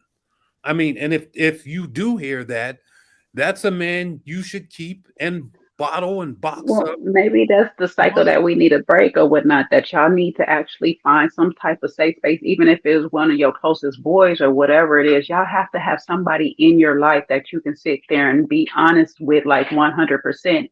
And that person has to be respectful enough of your honesty to Right. hold that and value it as you're being real with me in this moment and I need help. Like, because that's not fair. I'm just saying, I don't feel like it's fair to y'all as men not to have that safe space. But at the same time, y'all cannot be afraid to create it with people, because y'all both boys, y'all waiting on each other to be the first one to say it. Like, neither one of y'all gonna be just like, man, you good? But then I also feel like, to tag on the back of that, Jay, is that when it does happen for them, and let's say somebody fumbles the bag and you don't get the love in return, that also doesn't mean close up and never open up to anybody else ever again in your entire life. We all get heartbroken. So, it's good to have a fail safe as well, to build the confidence in yourself, to look at that situation for what it was and heal enough to get on out there and give it another good old Girl Scout try, because not every single person is going to shut down your vulnerability like the one person who might have. It just allows you to build trust in yourself, who to confide in next time. You learn, you grow. But I feel like a lot of men, once they get shut down and they get hurt, they be, I'm not going to tell women nothing because they did it. And it becomes all women and everything. And then you never open up again, or you just open up this much. And it just is never, to me, it's not going to be what yields But that's why the I'm full saying, not love even that is saying women. deserved. Right. But that's why I'm not even suggesting women, because sometimes we are not safe spaces for some men. You know what I'm Well, we saying? I'm both not got going to to even play discern, like we right? are. Like, Yeah, but we've I'm given saying our y'all heart have to to at men least who weren't. have that safe space with your boy. I don't understand how y'all. I So feel like we as women have that. let Like, me we break, know our girls and we know which girls we can break down to. right. But we've But been let me burned by other women and men. As humans, we got to learn to kind of I know, but heal it. you got your core. It's not just that one girl that you like. This sis, let me just really talk to you, and she gonna always be that one for you. We usually had that, and I don't know. It's sounding like men don't have that, and that's crazy to me. Well, so let me talk to that. Okay, women have, this is women and men. I'm gonna paint the picture. Women, love, emotions, vulnerability. Those are good things to women. Those are great things. Men, love, vulnerability, and emotions are weak things. So men feel like they're being weakened when they start talking about emotions and vulnerability and love and things like that, because we're so caught up into being strong, right? We're so caught up into looking like we have it together that the moment you say emotional, you say feelings and stuff like that, it's like taking a stack of dominoes and pulling that one right out from the middle, and you start feeling like you're out of place. And so a man's perspective is going to be, I need to work this out on my own first. I need to fix this first from here, and then I'll bring this to the table. We don't have safe spaces like women do because we don't practice regularly emotional vulnerability. We don't It's the practice that. practice. It's the lack of practice. Because what I was going to say is, what it sounds like you're saying, PO, is perpetuating. It's still perpetuating the ego, which is small. To Right. say that we don't talk about love and emotions. Those are the big things. Right. The other stuff is the small stuff. So there is a rewiring and a reworking necessary. And being emotional doesn't mean you have to be all like whiny about it, but there's so much strength when a man is like, this is how I love, this is how I feel, this is how I'm going on. It doesn't have to look. So it's that's what I'm saying, that truth and the lie that's messing everybody up, that's keeping the men running in the ego because of what you just said, which is truth. It's a reality, and I get it. But I also think that's the part that could really be reworked, because as we can see, it's not working the other way around, and it is small. It's being small. And it's not. And this is something that we have passed down to us from generations, right? Like back in the day, I mean, we're talking about having blue collar dads, right?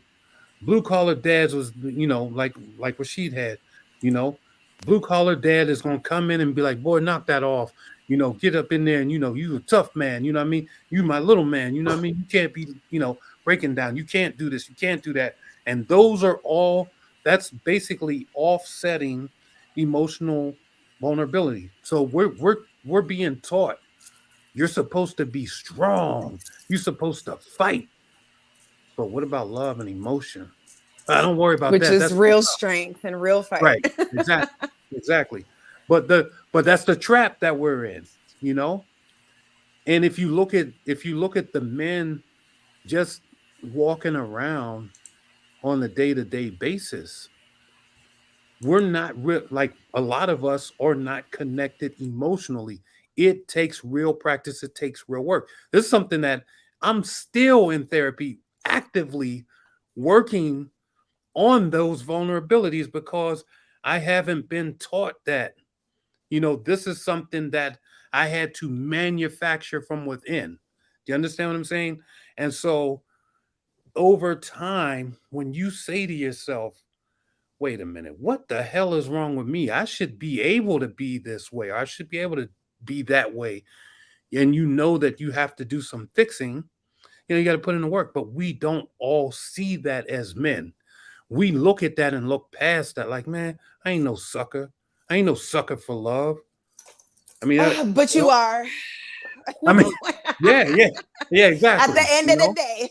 Right, exactly. But they won't tell the homies, you love her, man. Nah, I don't love her. Oh, guys, come on. Can we all agree to stop this, brothers, please? It's played. It doesn't work. Did you hear what P.O. just said though? Like in real life, in this world, we are conditioned not to feel, not to connect. And let's say in past generations, it's actually been worse. Like how fathers were taught just to provide. They didn't connect with their children at all. They left that job up to their mother. He was just a man who made sure you had food and water and heat and clothes on your back. Other than that, he was just a provider. So you talking about connecting and sitting down with your feelings. And when we were taught as little boys not to cry, because even though we all have I forgot what you call it. We have the propensity to cry. That's why we have nervous systems, all of us, not just women. So we're taught to push everything down, be strong, and a lot of men are conditioned to be firefighters. We like to put out problems, and we definitely don't feel comfortable bringing them. So I mean, that's okay. I completely understand and agree with that. I'm just wondering, like, so where does it end?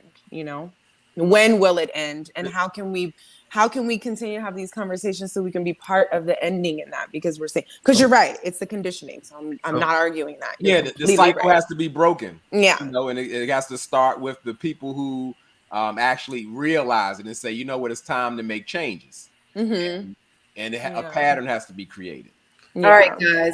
Real quick, gonna take a slight commercial break and introduce Stacy B, because if you guys, it was way over 500 watching. It's about 481. In the very beginning, we've been on for about an hour and 54 minutes now, as of right now. In the very beginning, you guys have to watch the replay.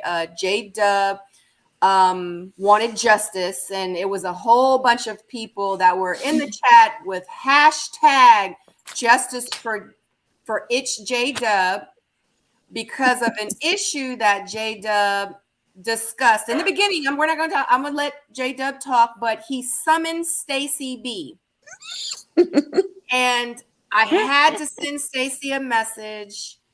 And I said, Stacy, you were summoned. And I didn't really think that J Dub was serious, but he showed and proved to me, and he mentioned to me that he was absolutely dead serious. So I contacted Stacy. Stacy is now in the chat on the panel. And J Dub, this is honestly between you and Stacy.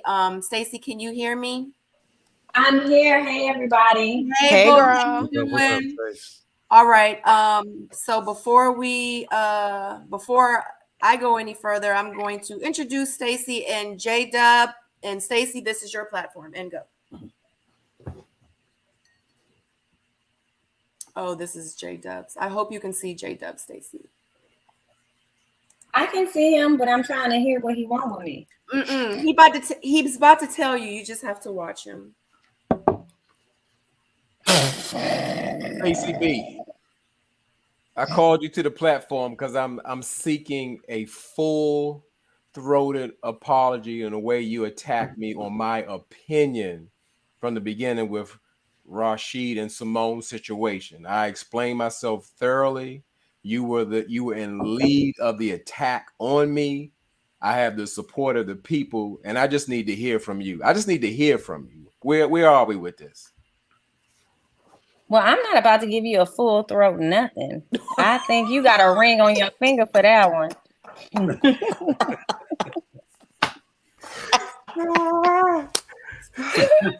All right. Well, let me just remove my cap, and just let me remove my cap and just. I heard somebody was looking for me.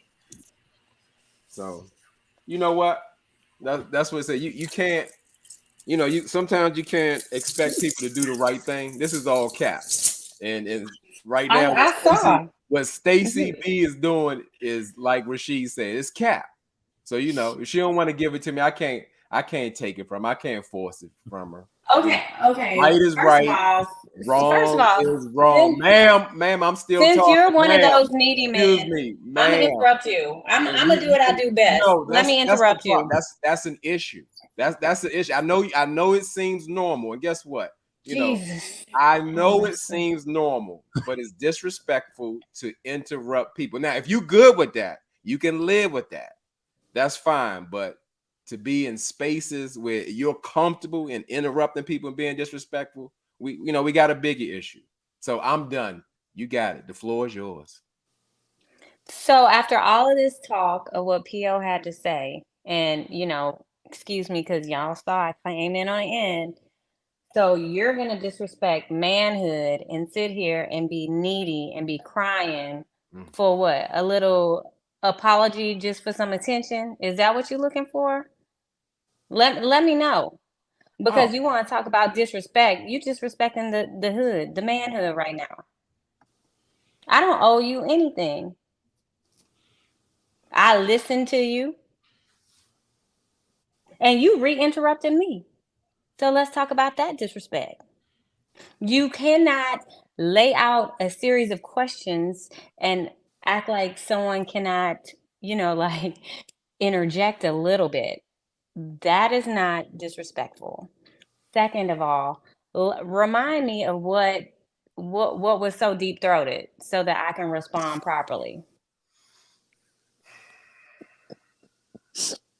Well, I must address what you just said first. So to be clear, this is a beautiful question that you put on me. You say like, what do I need? What do I require? And then for you to make the statement to say that I'm breaking manhood code, or in real life, to make this understand, to make it a fair statement.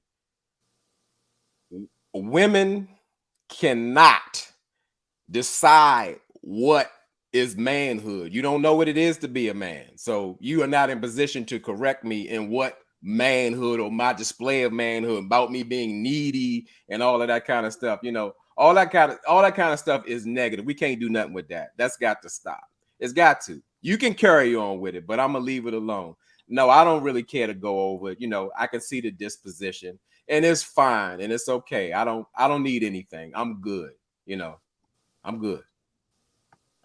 Oh my gosh, you literally summoned me, woke me up from whatever realm I was in, brought me over here to this here platform like an avatar, and I'm world bouncing. I'm going through the different realms. And now you want to stand down. No, come with it. I'm ready. What you got? What I got? We talking about a dear friend of mine, right? Is what y'all are talking about. And one thing I won't do, just like the conversations that I have with Sabrina or any of my good friends, I I can only give y'all so much. So what I'm going to give you is my opinion. So here's the thing. Simone is in a positive place. You know, we have our expectations of what we want in a whole marriage, right? We know the marriage is not just the wedding. We know it's not like these little trinkets and these little superficial um milestones, the superficial milestones. We know that's not what it takes to succeed in a marriage. We know that one of the number one, I remember when I was getting married, right? And I'm going through counseling with my priest, and he brought up financials, right? The number one cause for divorce or discourse in relationships are financial reasons. And that doesn't simply rest in whether you broke or balling, it rests in management. Like we not trying to rob Peter to pay Paul to keep the lights on this month to figure out a way to pay the cable bill in 2 weeks. So this is actually a very positive conversation for us to talk about, because what have we been doing all year with Sabrina on her platform? We've really gotten deep into other things in relationships. And this is one thing that really affects our community, on a large scale.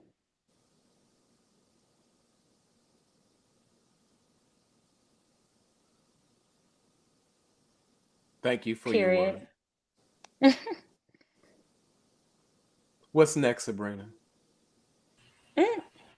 Y'all are so crazy.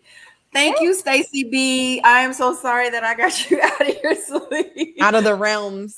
Girl, I was out the realms. I was lasered in here. I had to go through a portal, a galaxy portal to get here. And now J Dub wanna be all shy. He done took the chains off. He done took the Rick Ross glasses off. Yeah, I mean, like I thought this was gonna be DJ Envy Rick Ross beef right now. And he tripping. I was ready for the smoke, baby. Don't play with me. Oh my gosh. Nah, it's not necessary. You know, I don't want to take it there. I choose not to take it there. So you go in peace, Stacy, and you have a good night and whatever you're going to finish doing for the evening.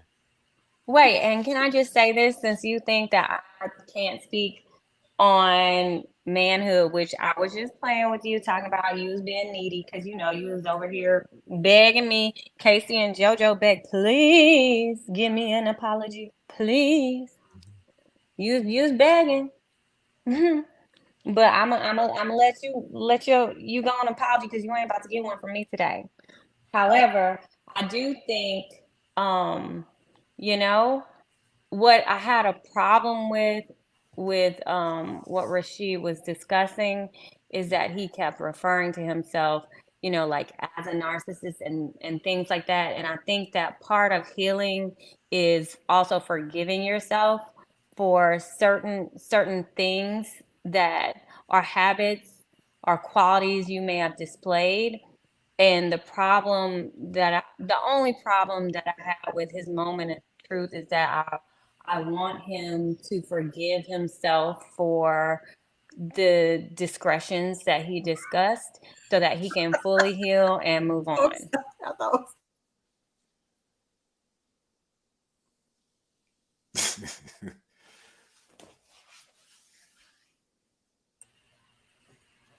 I'm sorry.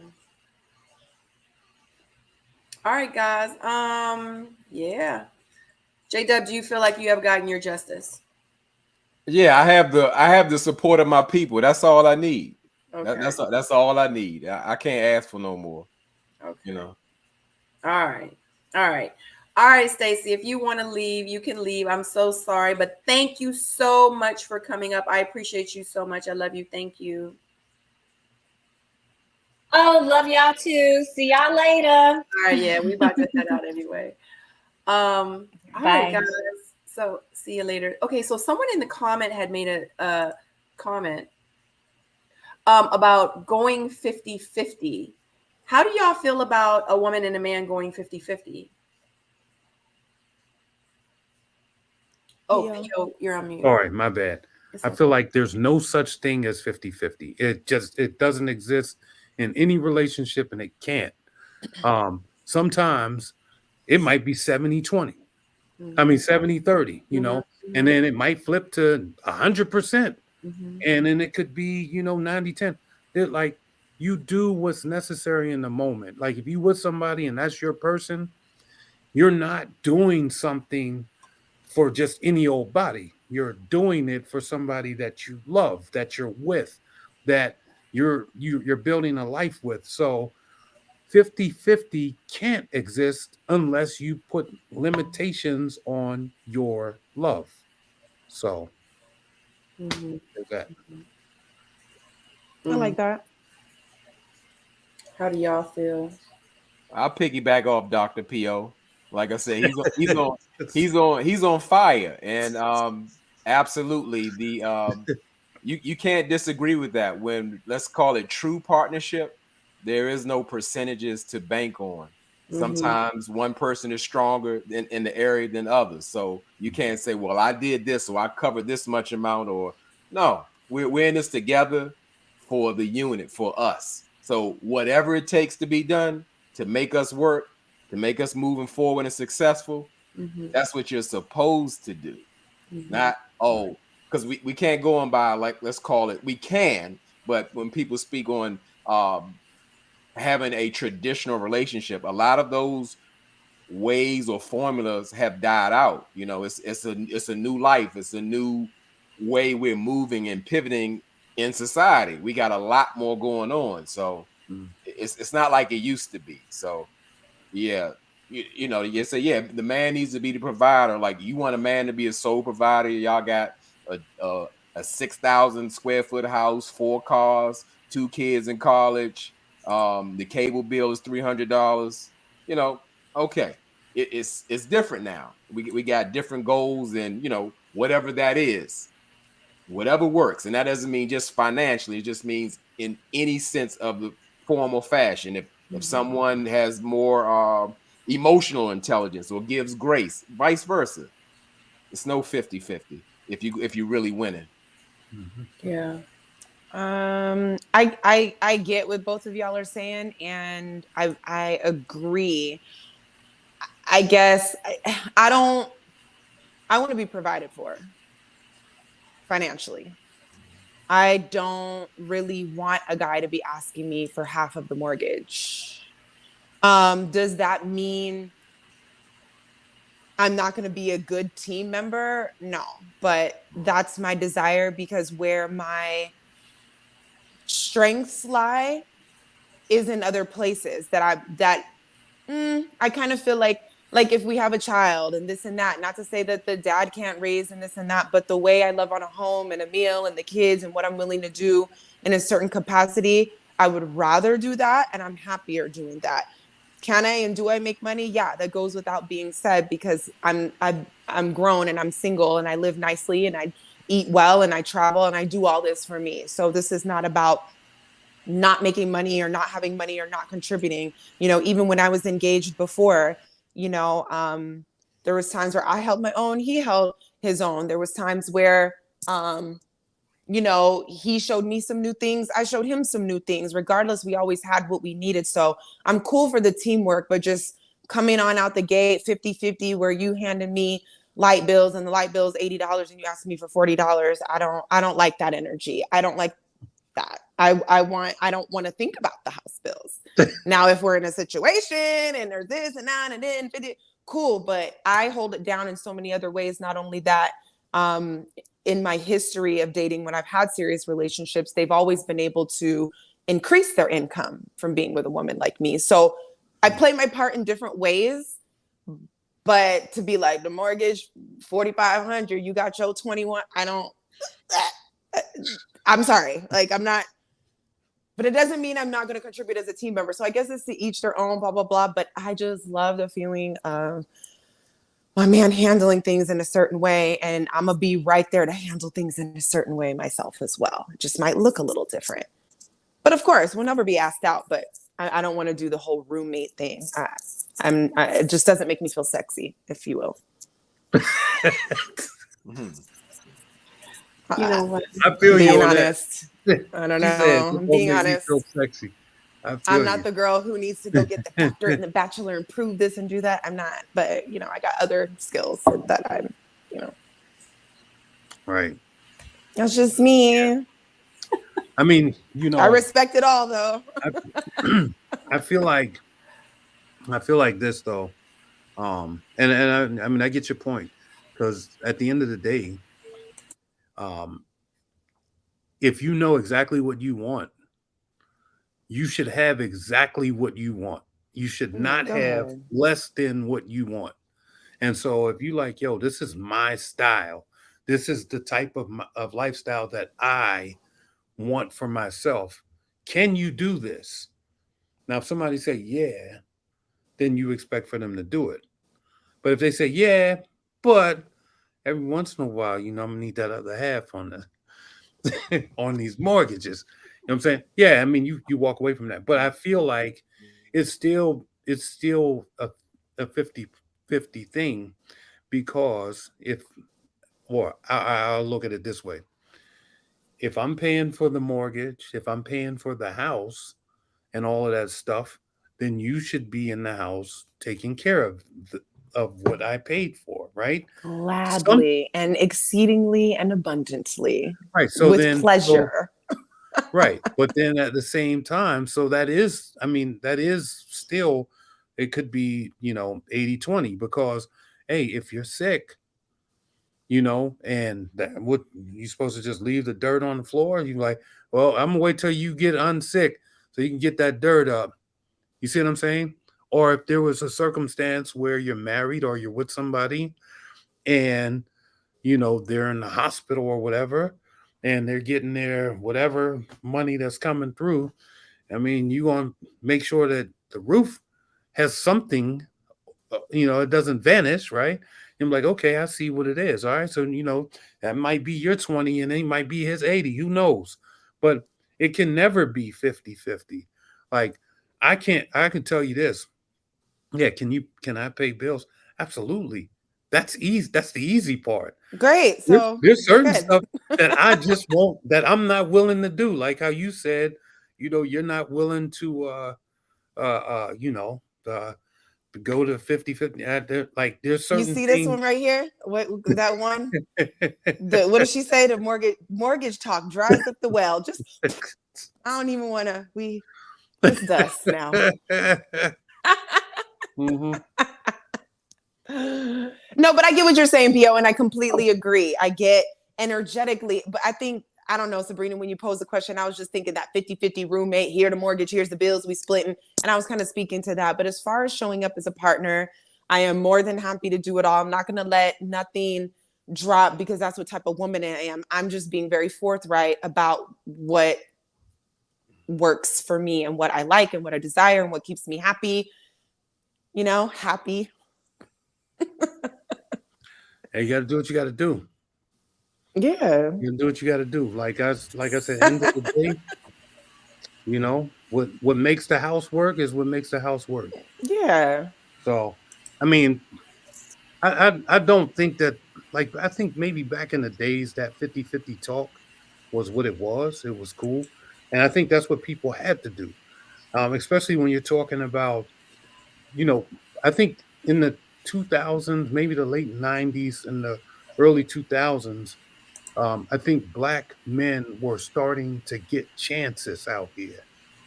In other words, chances that didn't involve you having to be an athlete, right? We were recognized for our education and our strengths to think outside of the box and things like that. So we were afforded opportunities based off of that. And so, that 50-50 talk started going out the window. You in DC, I mean, J-Dub, you see it every day. Everybody is 100,000 all over the place. You know what I'm saying? Right. Or millionaires, millionaires and quarter trillionaires. Who knows? But everybody out there is getting money. And or most of the people, I guess, in the DMV is making money. I haven't seen, I don't know too many men that are struggling in the DMV. Now, I mean, maybe I'm not getting out there enough, but I don't know too many. Personally, I don't really see a whole lot of men. She's like, you just don't know. Yeah. APO, they're struggling by choice. There's so much opportunity out here. You can't make it. You can put something together and make it shake no matter what. Yeah, exactly. And so I think nowadays that talk has vanished because a lot of men out here is leading with the wallet. Like, girl, you know what it is. I got this, I got that, I can do this, I could do that. What's up? I mean, that's not what's going to get me. I still need a genuine connection. It's still going to be very genuine because, like you said, on them other days when it's, it's going to require this or that, the desire for me to do whatever I got to do has to be there because it just has to be genuine. It's not, if I just wanted to be with a dude with money, I could have, done that. It's more than that. It's still the partnership on all levels. It's not just you waving your wallet. I mean, nigga, who are you? Like, what are we doing? Like, I don't, it's not that. It's not like a money grab. I know for me to blossom and flourish and to be cheerful and happy, I don't want to work. Does it mean I won't work or I don't work or I don't get these net? Obviously, no, because again, I live very comfortably. I travel, I eat very well.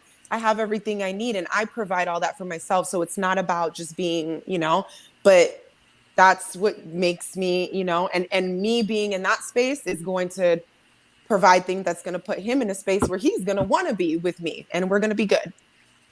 Yeah. Hey, you know what I'm saying? You over there want some Rumpelstiltskin stuff, turning the thing and making gold. Hey, it is what it is, dude. No, but then too, you can't always assume that I'm also open to like, look, I do like a certain level of living and this is all fine and good, but I'm not saying right out the gate, it has to be a 40,000 square foot mansion in the Hollywood Hills. If we have to do what we have to do while this and that is happening and we got to come up with plans and regardless, whoever ends up, we're going to live good. We're going to eat good. We're going to have a good time. We're going to travel. I'm going to be happy. You're going to be good. And it's going to work out. Like, that's just what it is. I know how to do all of this. I'm grown and I've been doing life this whole time by myself. Like, I definitely know how to make it do what it do. I know what things look like, so it's just, this is not talking about milking a man for all he's worth and having him slave away solely so he can pay for something. Like, well, it's more about being happy. I want us to be happy. Yeah, no doubt. That's real talk. Hey, happiness pays the bill. So is she not happy now taking care of herself if she can't be happy when a married man? I mean, I am happy and I've been taking care of myself. I don't know if that's what you mean, Argentine. But would I love it if like, yeah, I do. I think it's sexy. Real quick, I just want to ask J-Dub a question. You and Stacy, all right? Yeah, it's all good. I ain't got no issue. Yeah. Move on. Move forward. Yeah. I didn't think it was. That's manhood. Yeah. That's real manhood. I'm going to take that from PO because PO is a man. Man, we don't get hung up on that stuff. We be like, man, what? Whatever. Yeah. So I just want to say, because I know a lot of people were like, dang, but in real life, like, sometimes that's how we do with each other. You know what I mean? Sometimes we have to agree to disagree. Sometimes we do have our back and forth battles, but it doesn't mean that we don't, love each other and, we respect each other and our difference of opinions as well. So let's go ahead. Put Argentine up on the put Argentine up on program, please. Put that. J Dub shut all the way down. He been silent for about 10 minutes. LOL. Yeah. Just to address that comment, you know, from my perspective, everything doesn't have to be addressed, and sometimes you strength is falling back. Sometimes you don't. You know, I don't have to flex or get away, swell up on Stacy or anybody else. That's not necessary. Just because I'm quiet, man, just pull back, got reserved. I didn't want it to go in a certain place, so just to speak on it. Yeah, moving forward. Yeah, and he's still J Dub at the end of the day. So always the number one, number one commenter. All right, guys, let's go around and give your final thoughts on this Rashid and Symone situation. And then, of course, let everybody know who you are, where they can find you on social media, if you're working on anything, etc. And then we're going to wrap it up. Starting with It's J Dub, then Jamie, then P.O. Okay, well, as the panel said, It's J Dub is YouTube's number one commenter. I give manhood reviews from a male's perspective on reality shows. I do Real Housewives of Atlanta, Married at First Sight, Ready to Love, anything, put a ring on anything that come up. And sometimes right now I've started a new segment where I speak on let's say recent hot topics or whatever, just trying something out because I'm really starting to go live a lot more because I'm really getting a great feel for that. So yeah, just check my channel out. I definitely bring something unique to the game, and I appreciate everybody in the chat for all the support as well as the panel and being on here. So I'm good. Thank you. I'm gonna have to check that out. It's J Dub. Sounds good. You guys know I am Jamie Alexander. You can find me here on YouTube and Instagram. Make sure to spell my name properly. As far as last comments, yeah, I mean, Sabrina, I DM'd you, about the situation, and you sent me the video, and I was mind blown. Just for whatever it's worth out there, as a woman, I appreciated hearing a man speak like that. I appreciated the truth. And I appreciated the level of vulnerability he was willing to give in his own time and whatever it was he had to offer, because this is the kind of thing as a woman that we're looking for. Right. If you can address yourself and see your own issues and at least speak to them, now we're going somewhere. And I know it's not easy, but it is valuable, and we are going to love you anyway. My sister asked, I'm sorry, but I said that earlier and I got ate alive, child. I was like, that's what I'm saying. He said it, and then it was like, oh yeah, we get it. I was like, I feel like that's what I've been saying this whole time.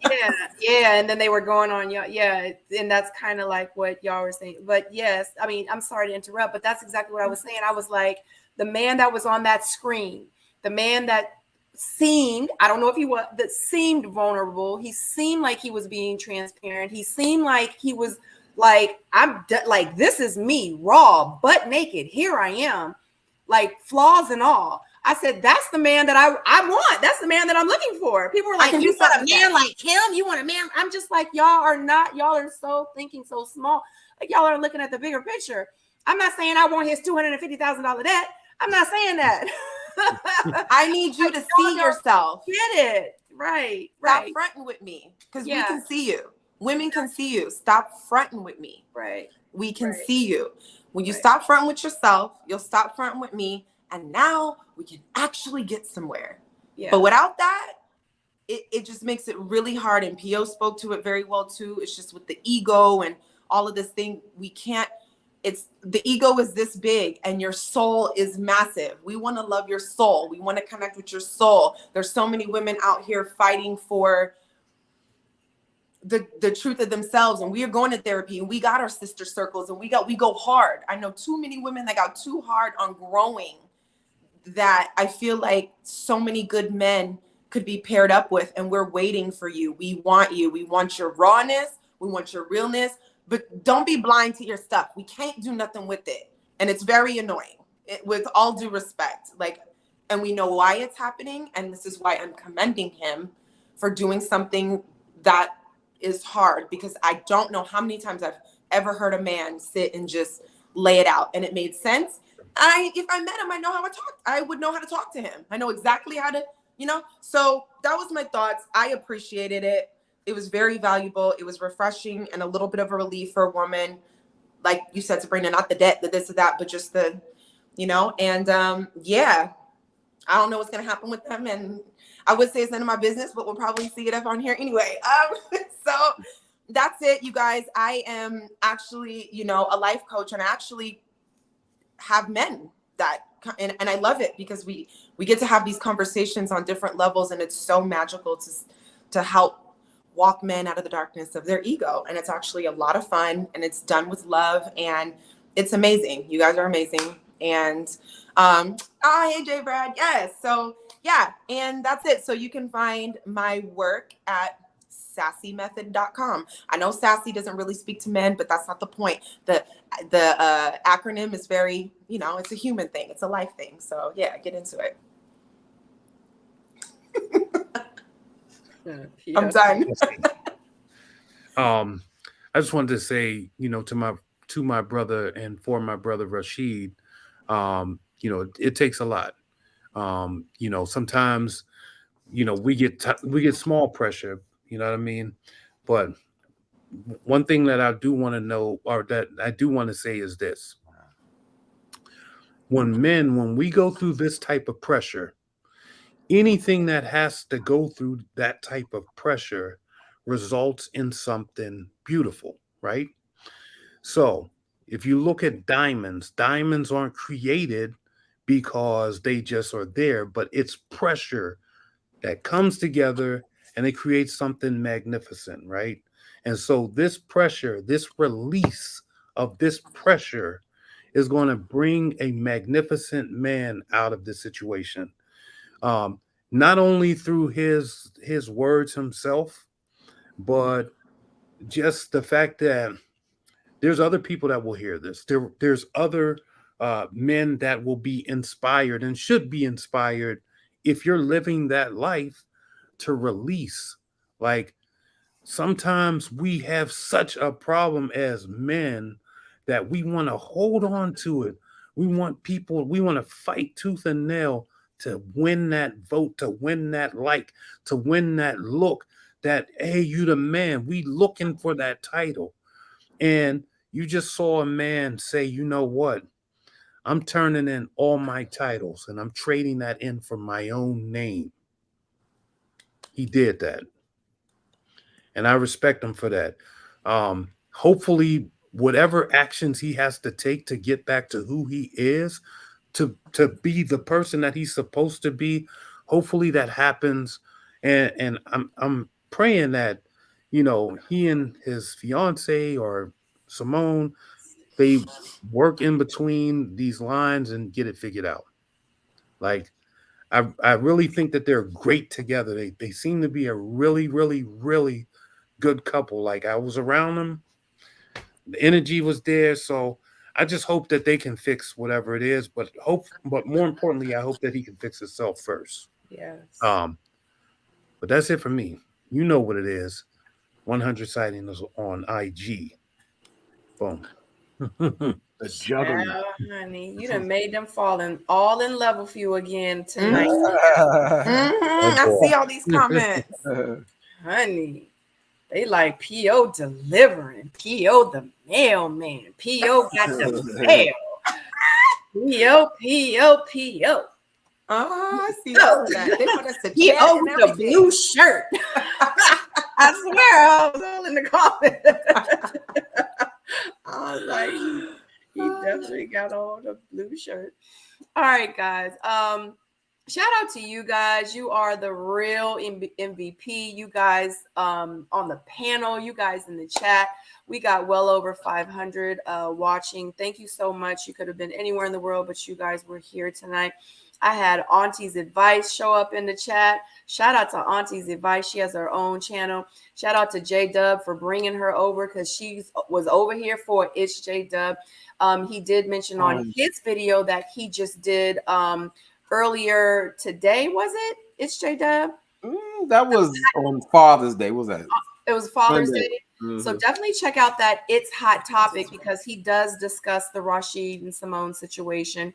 And he also talks about the situation with Stacy, which will probably make sense why tonight happened. So everything is always kind of connected on different people's channels. So definitely check out that video with It's J Dub. Definitely check out Jamie Alexander. She actually went viral on social media not too long ago, like in real life. Like she like this the star for real, like on the panel right now. So y'all definitely need to follow her on social media because she hit what, like a million? 1.3. 1.3. Definitely follow her on social media.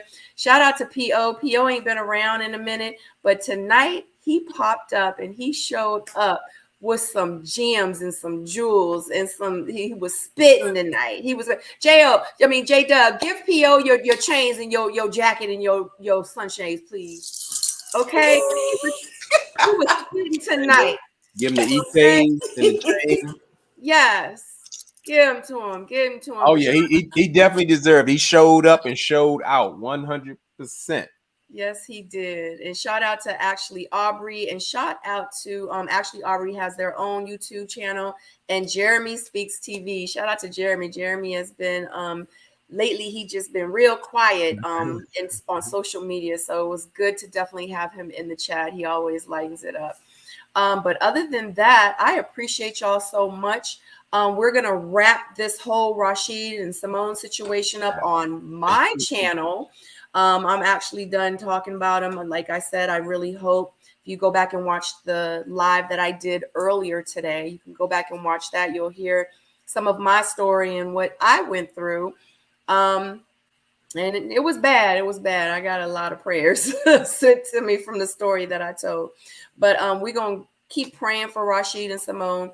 You know, at the end of the day, reality finally hit him in the head in real life, you know. So let's just say that, you know, we came, we saw, and we conquered. That's all I can say. Like the video, subscribe, and we're going to see y'all on Wednesday for the co-ed Single Soulmates last show. It's going to be the men